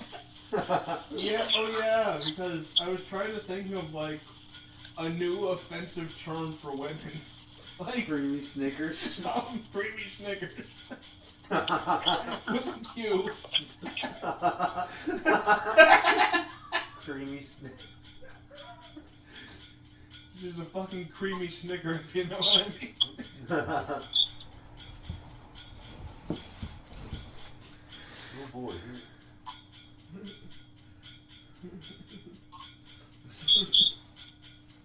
So much that's gone ignored. Impressive. I've accomplished so much since Frost. I really shouldn't, but as the old demon's proverb says, what the dark look can't see, don't hurt. It is the greatest peace I ever conceived. Holy water, not easiest to come by around these parts. I'm on my knees, Mephistopheles or whatever. Yeah, Mephistopheles. Apron, a vial of holy water, and a contract. Then for one night on earth I'll be reawakened this way. With these blessed hands I'll best you, old Satan. Timmy boy, Timmy.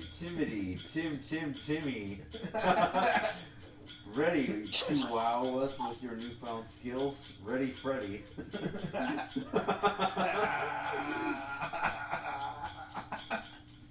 So the kid fancies himself a bona fide shark all of a sudden.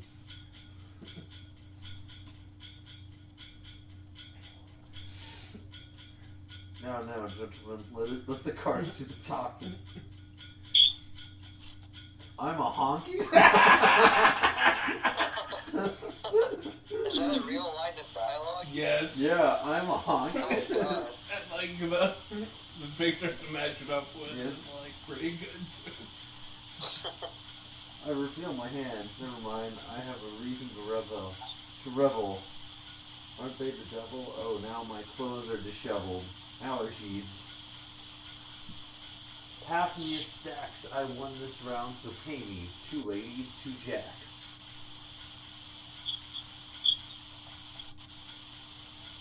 Wiping a pudgy hand across his wide face. Well, fuck me. Timmy nabbed firsthand at the watershed.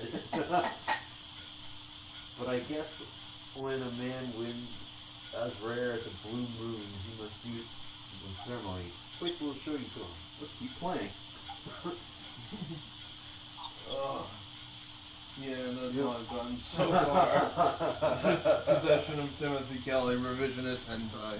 You can come back on. Okay. Yeah, like, God. Yeah. I'm a little honky. honky.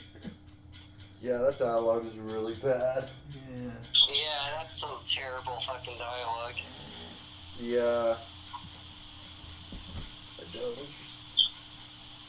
Who talks like that? I know. Demons. Yeah. Which they can relate to. They probably were demons, like, looking back. DK was just a nest of demons we all stumbled into. and got out when we still could. Yeah, exactly. I think demons are more fun than I actually was. Yeah. Demons of San Francisco Yeah. manifested as a cinema fraternity. Yeah. Go get him, demons. Suck his life out. Demons know all. DK, demons know.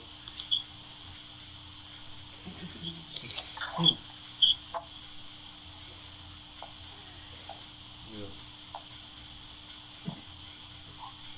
Oh. Fuck 'em. Yeah, thanks.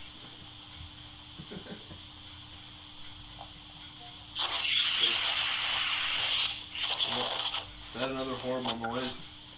Well, it's like my experience with DK is kind of like, it's almost like a metaphor for my experience with San Francisco as a whole. Yeah. Like, wow, it was kind of shitty. I'm glad I got on what I did, but oh man, you know, I met you guys, and I had some fun Yeah. along the way. Yeah. DK Yeah. had its good moments, Yeah, like but the one time we played slosh ball, right.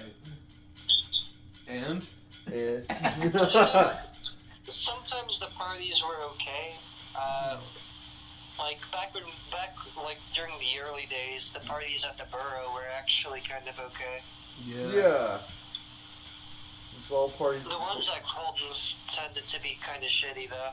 God damn, you're right. I know. The ones where? Colton's. Oh, yeah. For whatever reason, I don't know. I think it was just the people, but the ones at Colton's were just always shitty and trashy and sleazy. Yeah. And it was always like in that kind of creepy part of town. Yeah. Ingleside. Ingleside. Yeah. And that kind of you're walking back from Colton's parties would be so sketchy. Yeah. You just kind of walked really fast with your head down the whole way. Once or something. Yeah, I walked by myself all the way back once. Yeah, same here. And We all did that once. Wow. Yeah. And it was we probably all had the same just walk forward with your music in and don't make eye contact to anyone. Don't make eye contact with anybody. Just keep your head down. Yeah. I didn't even have my music on. I was like, I don't want anyone sneaking up behind me. Yeah. Just walk with your head down and just really kind of fast. Yeah. Yep. And then don't peek in that barber shop that's open at 2 in the morning. Yeah. Yeah. Holy shit. Yeah. But there was that one guy who gave us free beer when we were walking over to Colton's that one time. Oh, that was cool. Yeah. That was was that July 4th or something? Maybe. I think so. Something like that, yeah. Yeah, it was the three of us and Joe. Yeah. And he gave us all Bud Light. Coors Light. At least it's free. Yeah, Coors Light. Yeah, I'm not complaining. I'll take it if it's free. Yeah, he was just giving them out. Yeah, not he was the complaining. beer fairy. Yeah. Beer fairy. Yeah. Yeah, the Colton parties weren't so great. But that's the thing, is that... Didn't someone's car get lit on fire? Maybe. Yeah.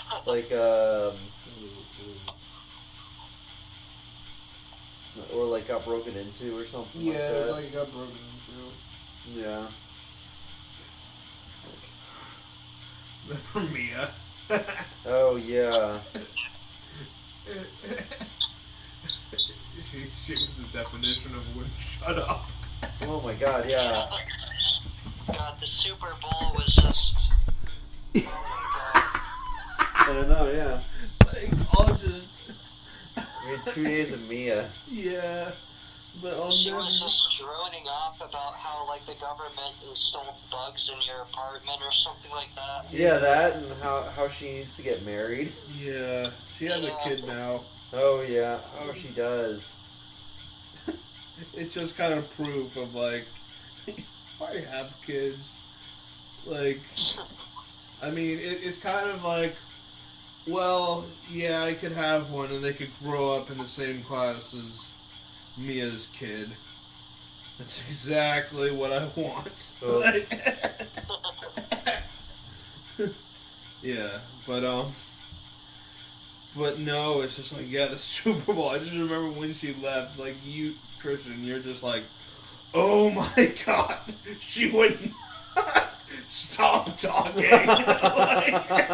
You just, it's you put on that voice because you don't have an angry voice, but oh my god, yeah, as fuck, that happened or this happened, just pure disappointment with either the situation, the person, or all of the above.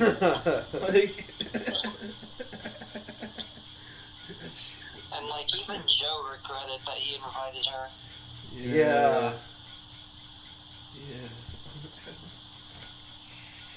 And the 49ers lost. That's right, yeah. Just to top it all off, after the power went out and they were ahead.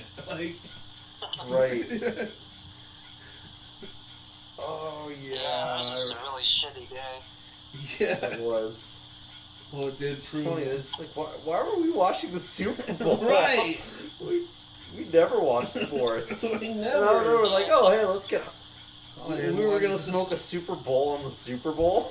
Yeah. And then you suddenly realize that, weed doesn't work with everything. Yeah, Especially it was so sports. boring. Oh my god, it was just like it was just good for the snacks. Everything else, you just tolerate the Super Bowl. It's true, yeah. Like, it's kind of just background noise. Yeah. Tolerable Super Bowl. That's right, yeah. We got snacks and just smoked a lot of weed and had it on the background. Yeah, Not just the- eat chips.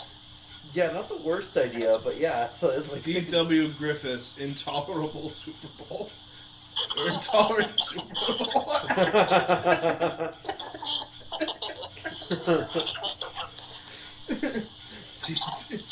We now present Super Bowl XXI as staged by D.W. Griffiths. Featuring Bono. Featuring Bono The Last as Jedi. the Last Jedi.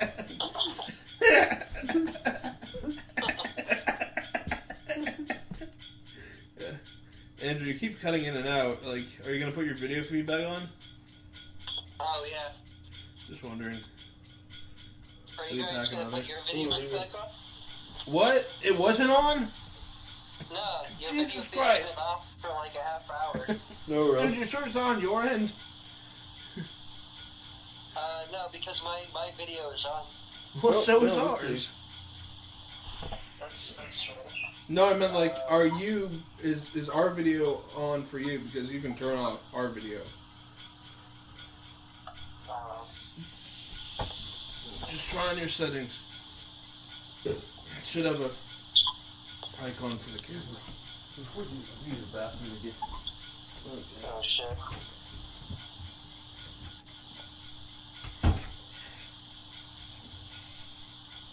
You might have turned it around.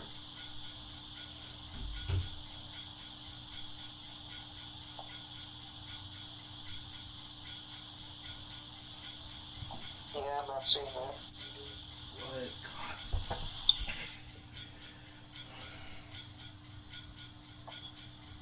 I'm seeing it now.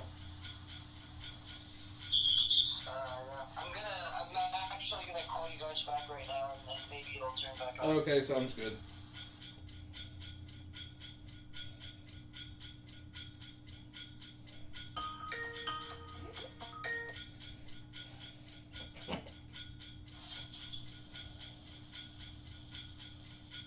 Okay. Yeah. There we go. Yeah. Yeah. Let me get mine on right now. All right. Alright, we're back. And we're back.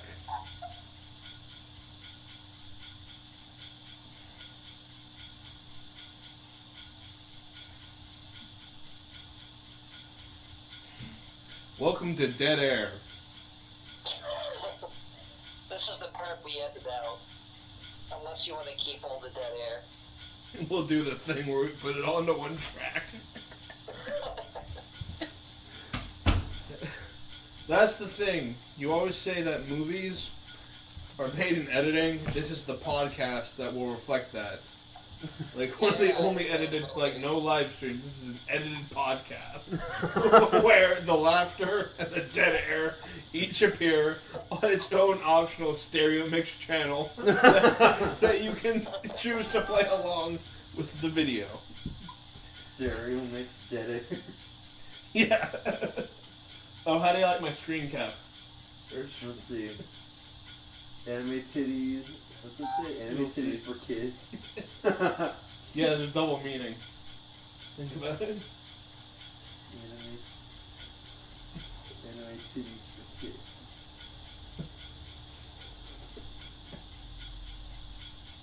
Like the company, Yeah, for kids. and also for Yeah. yeah. Anime titties for kids.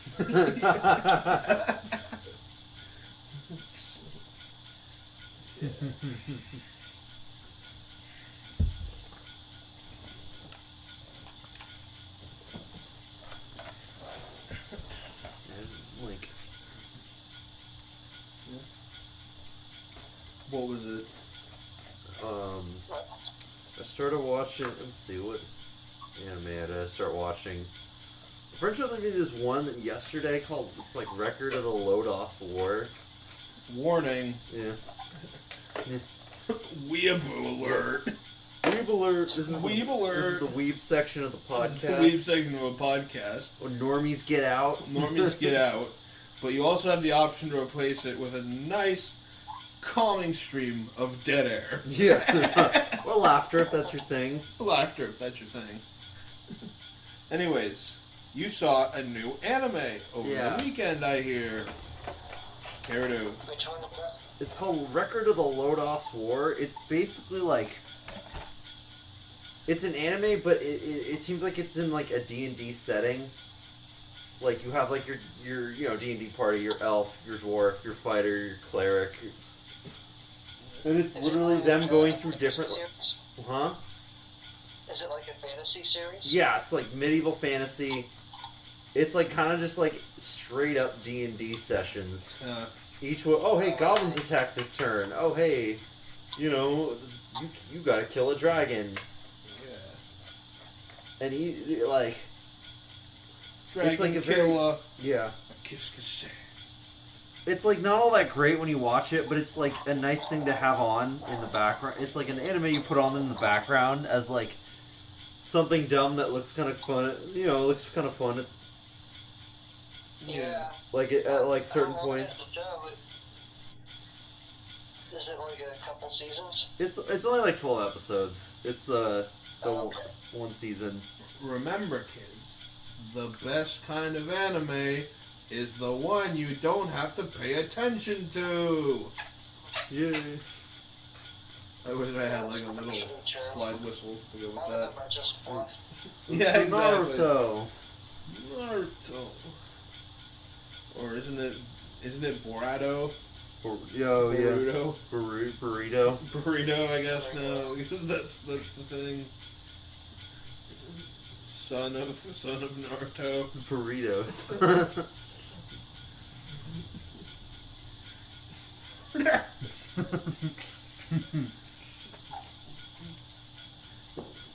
It seems like a thing that would be in like the English dub. They call him burrito. Burrito. Naruto. Burrito. Dorito.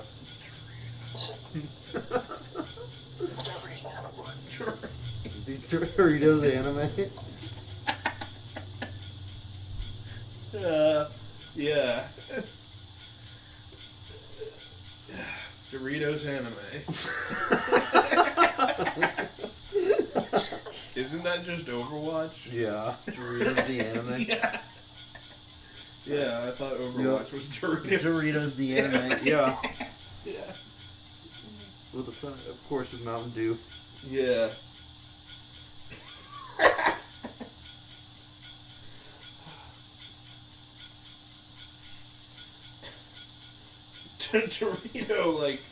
Dorito engineering must be such an easy job. Yeah.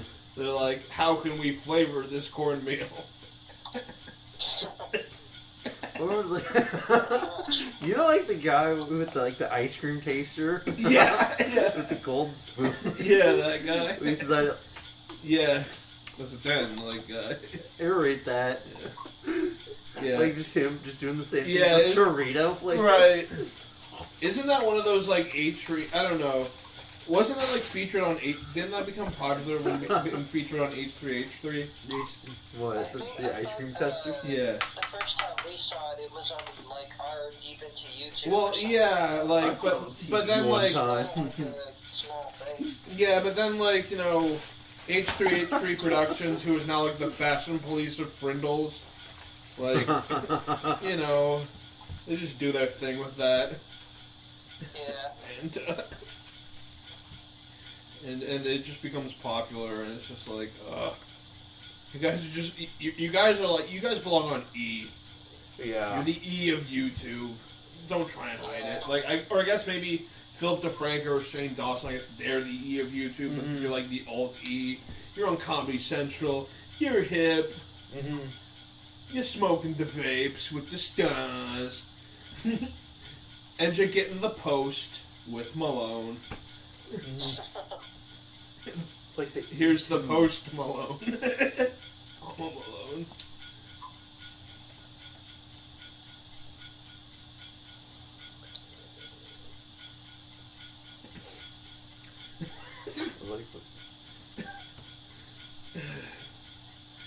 Here's a YouTube name I thought of the other day. Do you remember the Yu-Gi-Oh card Eek-a-boon? Eek-a-boon? No. What did Eek-a-boon?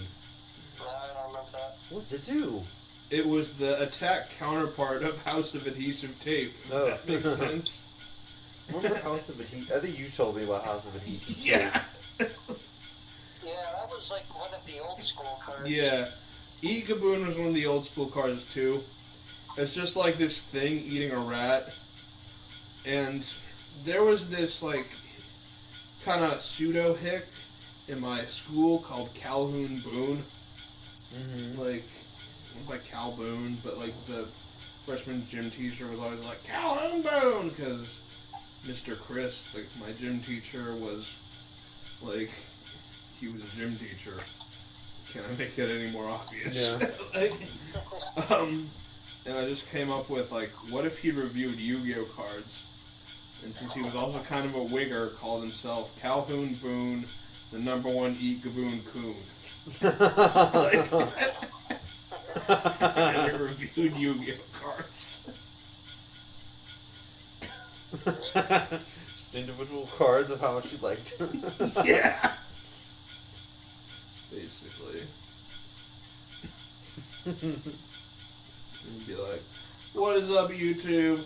Calhoun Boone, your #1 Eek-a-boon coon, coming at you with the classic Yu-Gi-Oh! Dark Magician deck. This deck has Pot of Greed. What does it do? What does it do? Makes you draw 2 cards. What will those 2 cards be? I don't know. It could be another Pot of Greed. Imagine if you played 1 Pot of Greed and then drew the other 2 Pots of Greed, which are in your deck. You draw a total of 4 cards.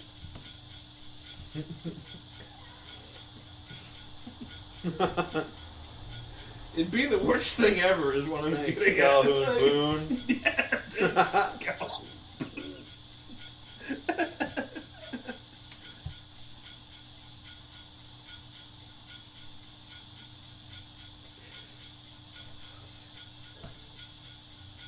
I revisited the regular show Christmas special recently. Which one was a Christmas special? The one where the elf makes the box that grants you whatever you desire. Oh, yeah. Santa has a 6-pack, and they give him the invisibility cloak. Like, why is it that regular show was actually really good at being sentimental? I know I'm a pussy bitch who cries like cartoons, but like regular show was really good at that. Like Rigby's like moment of self-sacrifice where he jumps into the lava pit and Oh, yeah. like he's able to. And like, did you see the show's ending? I still haven't. Like, Yeah, I have it here. I don't know why I never got around to it. well, it's a thing where it ends, like, the series finale is one of those growing up montage, like them coming back from, like, whatever mission they were doing, Oh, yeah. like saving the park finale. And then it becomes, like 30 years, or 20, kind of like a 20 years later montage where you see everyone growing up. Oh, And yeah. what happens and how, like, you know, and by the end, like, they're at the park for a reunion, like, everyone's got kids and shit. And it's all played to Heroes by David Bowie, Oh, which is, like, a really good choice for what Yeah. they did. And it's one of these things where, like, you want me to just say what happens, like, in the Sure. time lapse? Like, Mordecai just gets back into his art and just meets, like, a just random girl by chance, and that's who he falls in love with. So, like, the series ends where he ended up with, like, a nobody. No, but Like, what was her name? Not Margaret or CJ. Margaret, yeah. But Wrigley ends up with Eileen, just like Yeah, he, of course. Just like he wants. And Muscle Man, of course. That makes sense for Mordecai. Muscle Man has like 7 kids or something like that. Like Starla. grandkids at some point. High Five goes off to become a DJ in like Germany for a bit. Yeah. And then like meets the girl. Skips is immortal, so he's always there. Mm-hmm. And Benson, like, I think Benson hooks up with someone or something like that. You know? Oh, really, Benson? Maybe, yeah. But just a really satisfying ending. Yeah. Like, I feel some of the stuff. never since the Digimon Season 2 ending do you feel such sentimentality for a children's cartoon. Yeah. Yeah. Yeah. Definitely didn't feel that for Samurai Jack. Yeah. I never asked you what you felt about the Samurai Jack ending. Yeah, what did you think about the final season? Like, it started off so good, that show, and then it just dropped off right at the end. Yeah. Would you say it's very much like The Last Jedi of Return cartoon The Last shows? Samurai. Wait, if Bono's if Bono's the Last Jedi, Does he also who's the Last Samurai? Edge? The Edge. Bono, of course. Bono again? Bono is the last samurai. It's gotta be number 1 in everything. No, it's his evil twin. Oh no! Oh no. Oh no! The Last Samurai. Bono's evil twin. Oh no.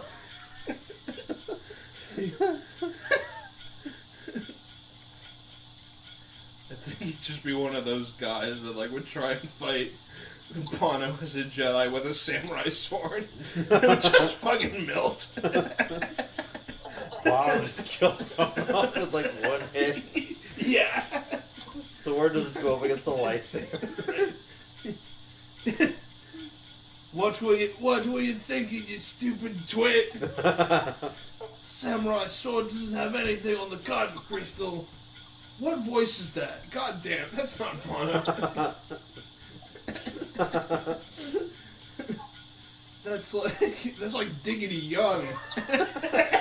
The lost member of AC/DC. Diggity Young. Yeah, who they're gonna bring out of storage now that Malcolm's dead.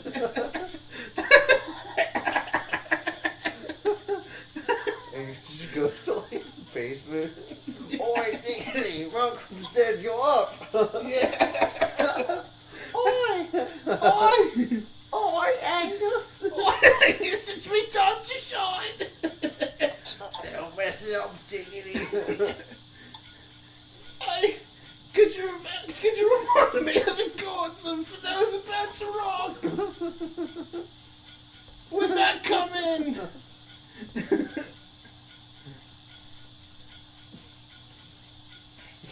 In Thunderstruck, is it railroad attack or rock and roll? Is it railroad track or rock and roll attack? I can't tell. Brian's voice just kind of blends together after a while, you know what I mean? Oi, Diggity, just look at a box of Google. Yeah. Look it up on Guitar Time Pro.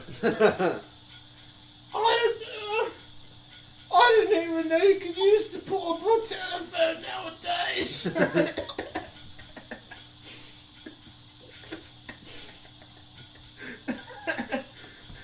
AC/DC is going to be great on tour. Yeah. Oi, Diggity, say hello to Axl Rose, our new vocalist. Hey, didn't you bring democracy to the Chinese by now? That was just an album. Oh, so Yeah. I saw Guns N' Roses live. You did? Yeah. What? Like, How? How were they? I thought they were just a myth.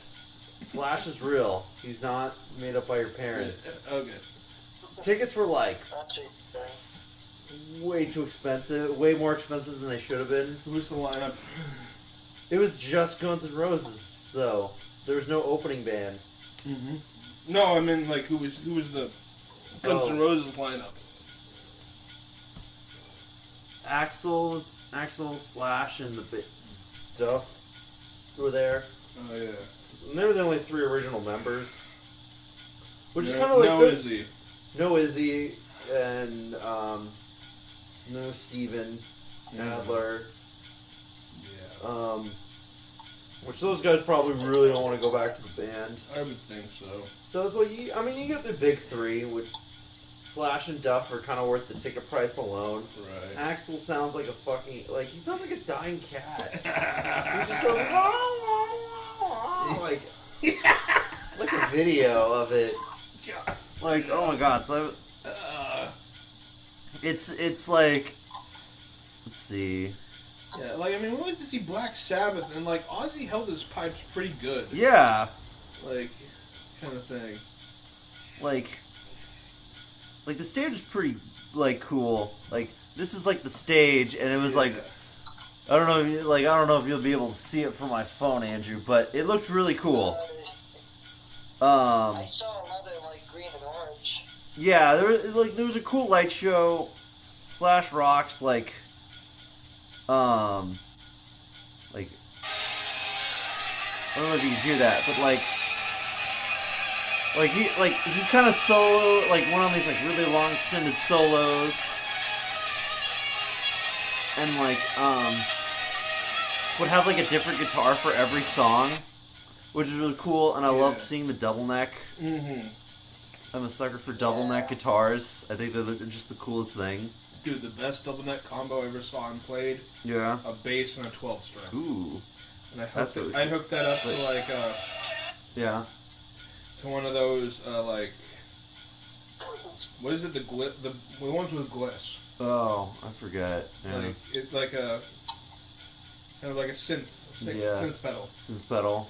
But I hooked it up to a synth pedal, and it was just like, it was really space age. That's pretty cool. All right, so here's them doing Black Hole Sun. What?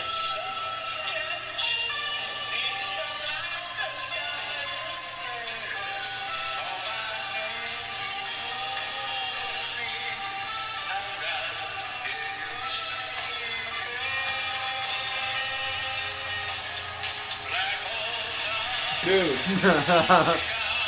that's not Axl Rose. Yeah. That's obviously like Johnny Depp, like Playing Axl playing Rose. Axl Rose.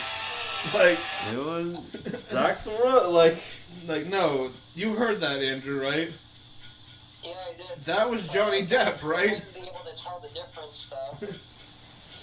He's Yeah. like.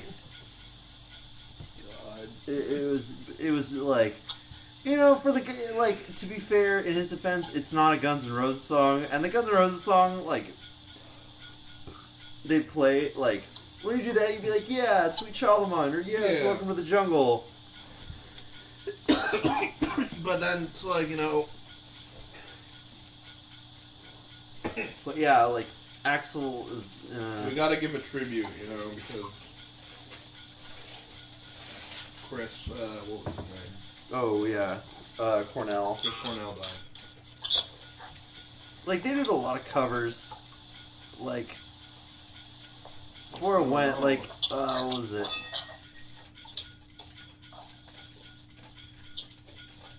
What's going My- on?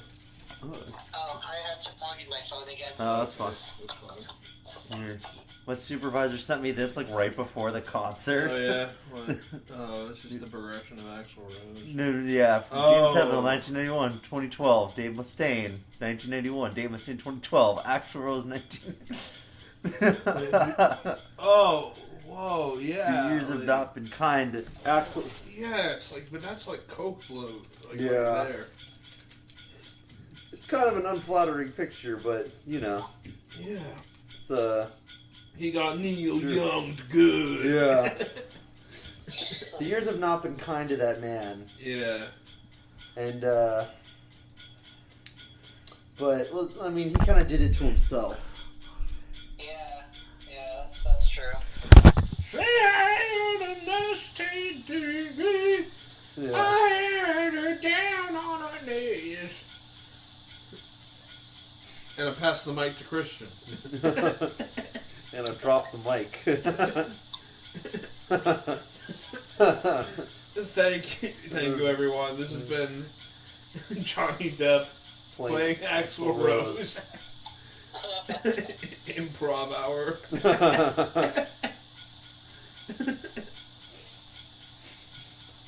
God.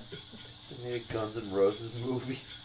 Johnny Depp playing Axl Rose. Yeah. I don't want to see that. I want to see that. Yeah. I really want to see that Maybe. Queen movie that With coming out. yeah. I don't know the guy who's playing Freddie Mercury. He's the guy from Mr. Robot. Oh yeah, the guy from Mr. Robot or whatever. Yeah. He just looked just like Freddie Mercury. I'm sure someone writing for some newspaper will give it a good 75 out of 100. Yep. That, my friend, is guaranteed. It's the HuffPost. We'll give it 75 out of 100. Yeah.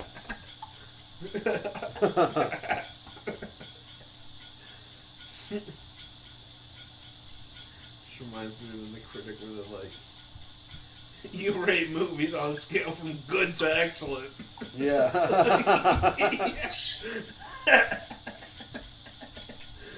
Yeah. Pretty much a YouTube movie critic. Yeah. Unless they're the nostalgia critic, where Yeah. it's just bad to worse. I don't know. Doug Walker just infuriates me at this point, as well as everything he touches.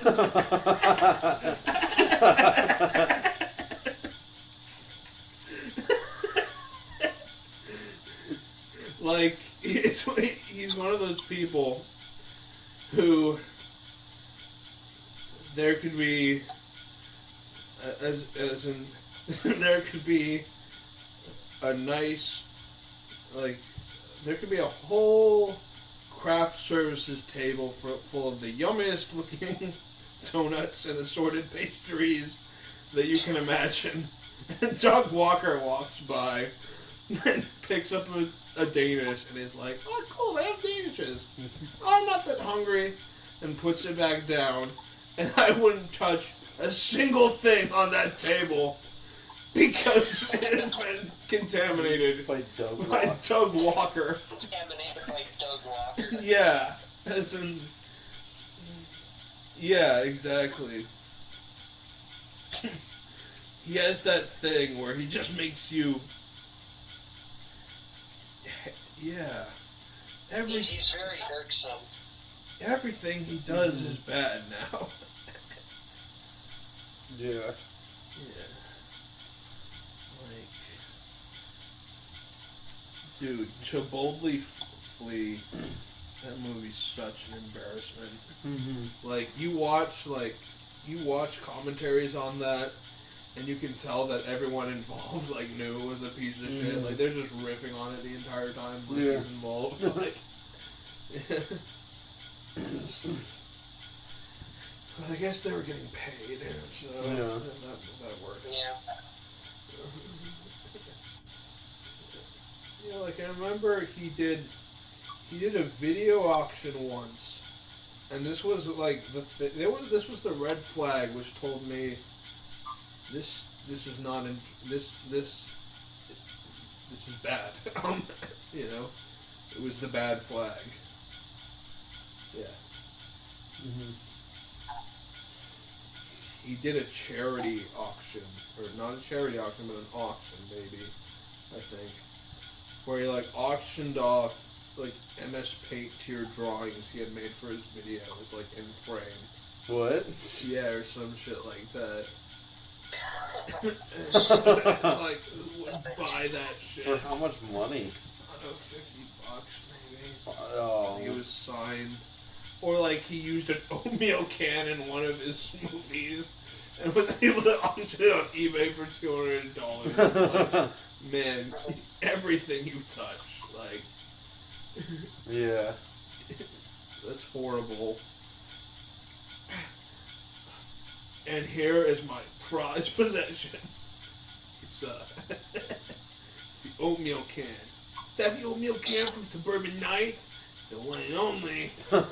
Totally isn't just some oatmeal can. Some bum butt. On the street. eBay for $200. Totally wasn't some oatmeal can a hobo found in the trash and then copied like Doug Walker's signature on it. That's Doug Walker's real signature. Yeah. Not just a bunch of Sharpie scribbles. Right. Although I do think it would be funny if like you started like a an asinine movie props collection, like as in some just really stupid things, like I don't know, the swastika plate from American Beauty, Yeah. like signed by like Kevin Spacey. Or like I don't know, name a movie that I know. What? Big Lebowski. Okay, so well, that's the thing. Is like that's got such a big fandom that so yeah, like your movie prop from the Big Lebowski is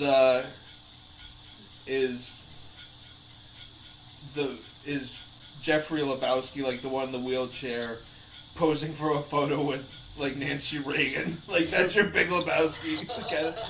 Yeah, it's really like just those kind of movie props where it's just stupidly obscure. Yeah. Like, but not obscure enough that people wouldn't know it at all. Like, Right.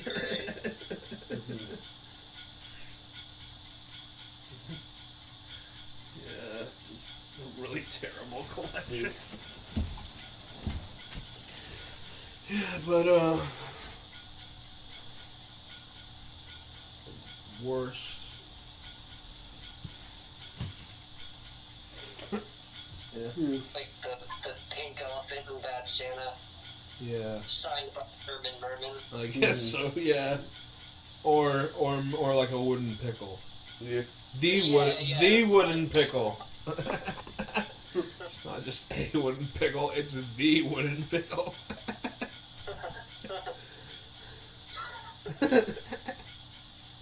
Jeez.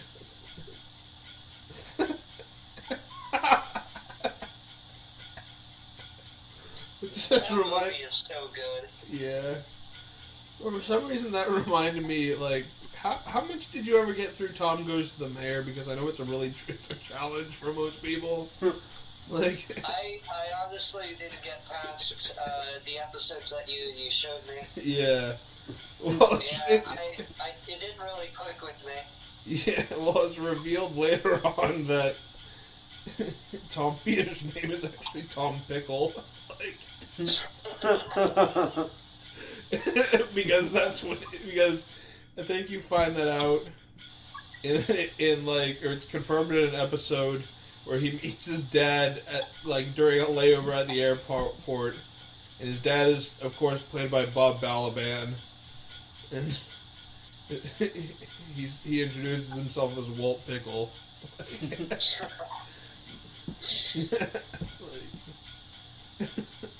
But yeah, I don't know. The thing about Tom Goes to the Mayor is it just kind of captures the shittiness of like rural Iowa, I guess. Yeah. Yeah, I guess so. Yeah, like they got the idea when they were like on a road trip and were passing through like these really depressing ass like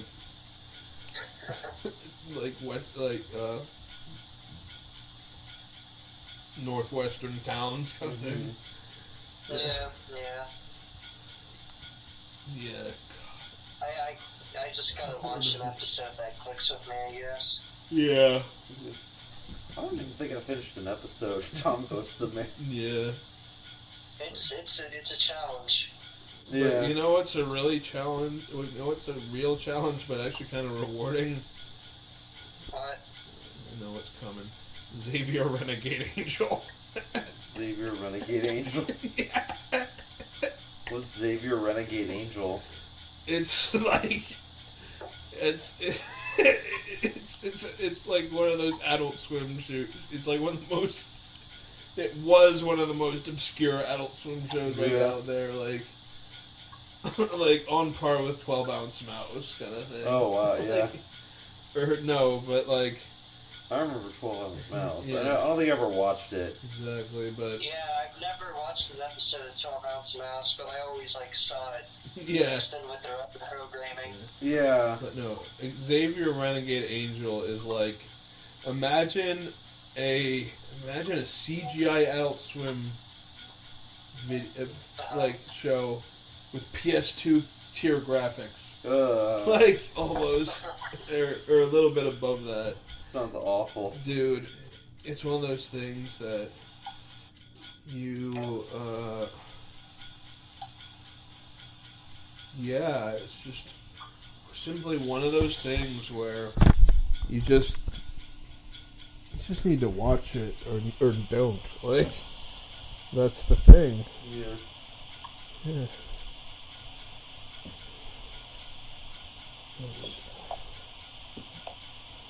Yeah, most of the time, it was I would leave after Metalocalypse was always at 12:45, so I'd usually leave around 1. Yeah. Because that's when Squidbillies would come on, or Assy McGee, or Moral Oral. Yeah. All right. Hey, okay. This concludes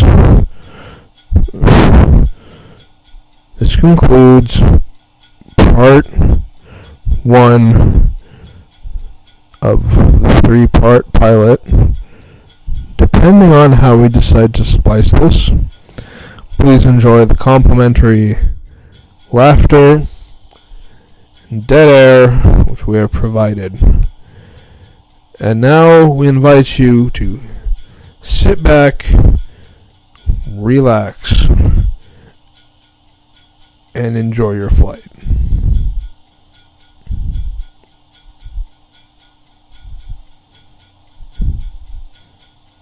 Take that, IRS.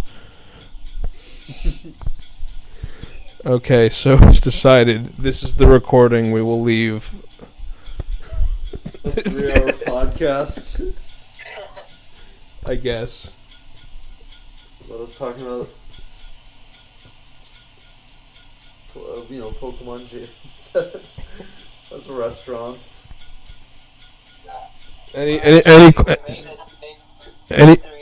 Any closing words? Happy New Year. That's all I got.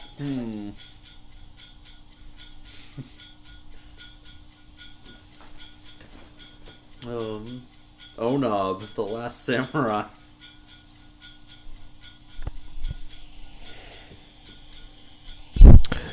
And here to play us out is another horrible noise.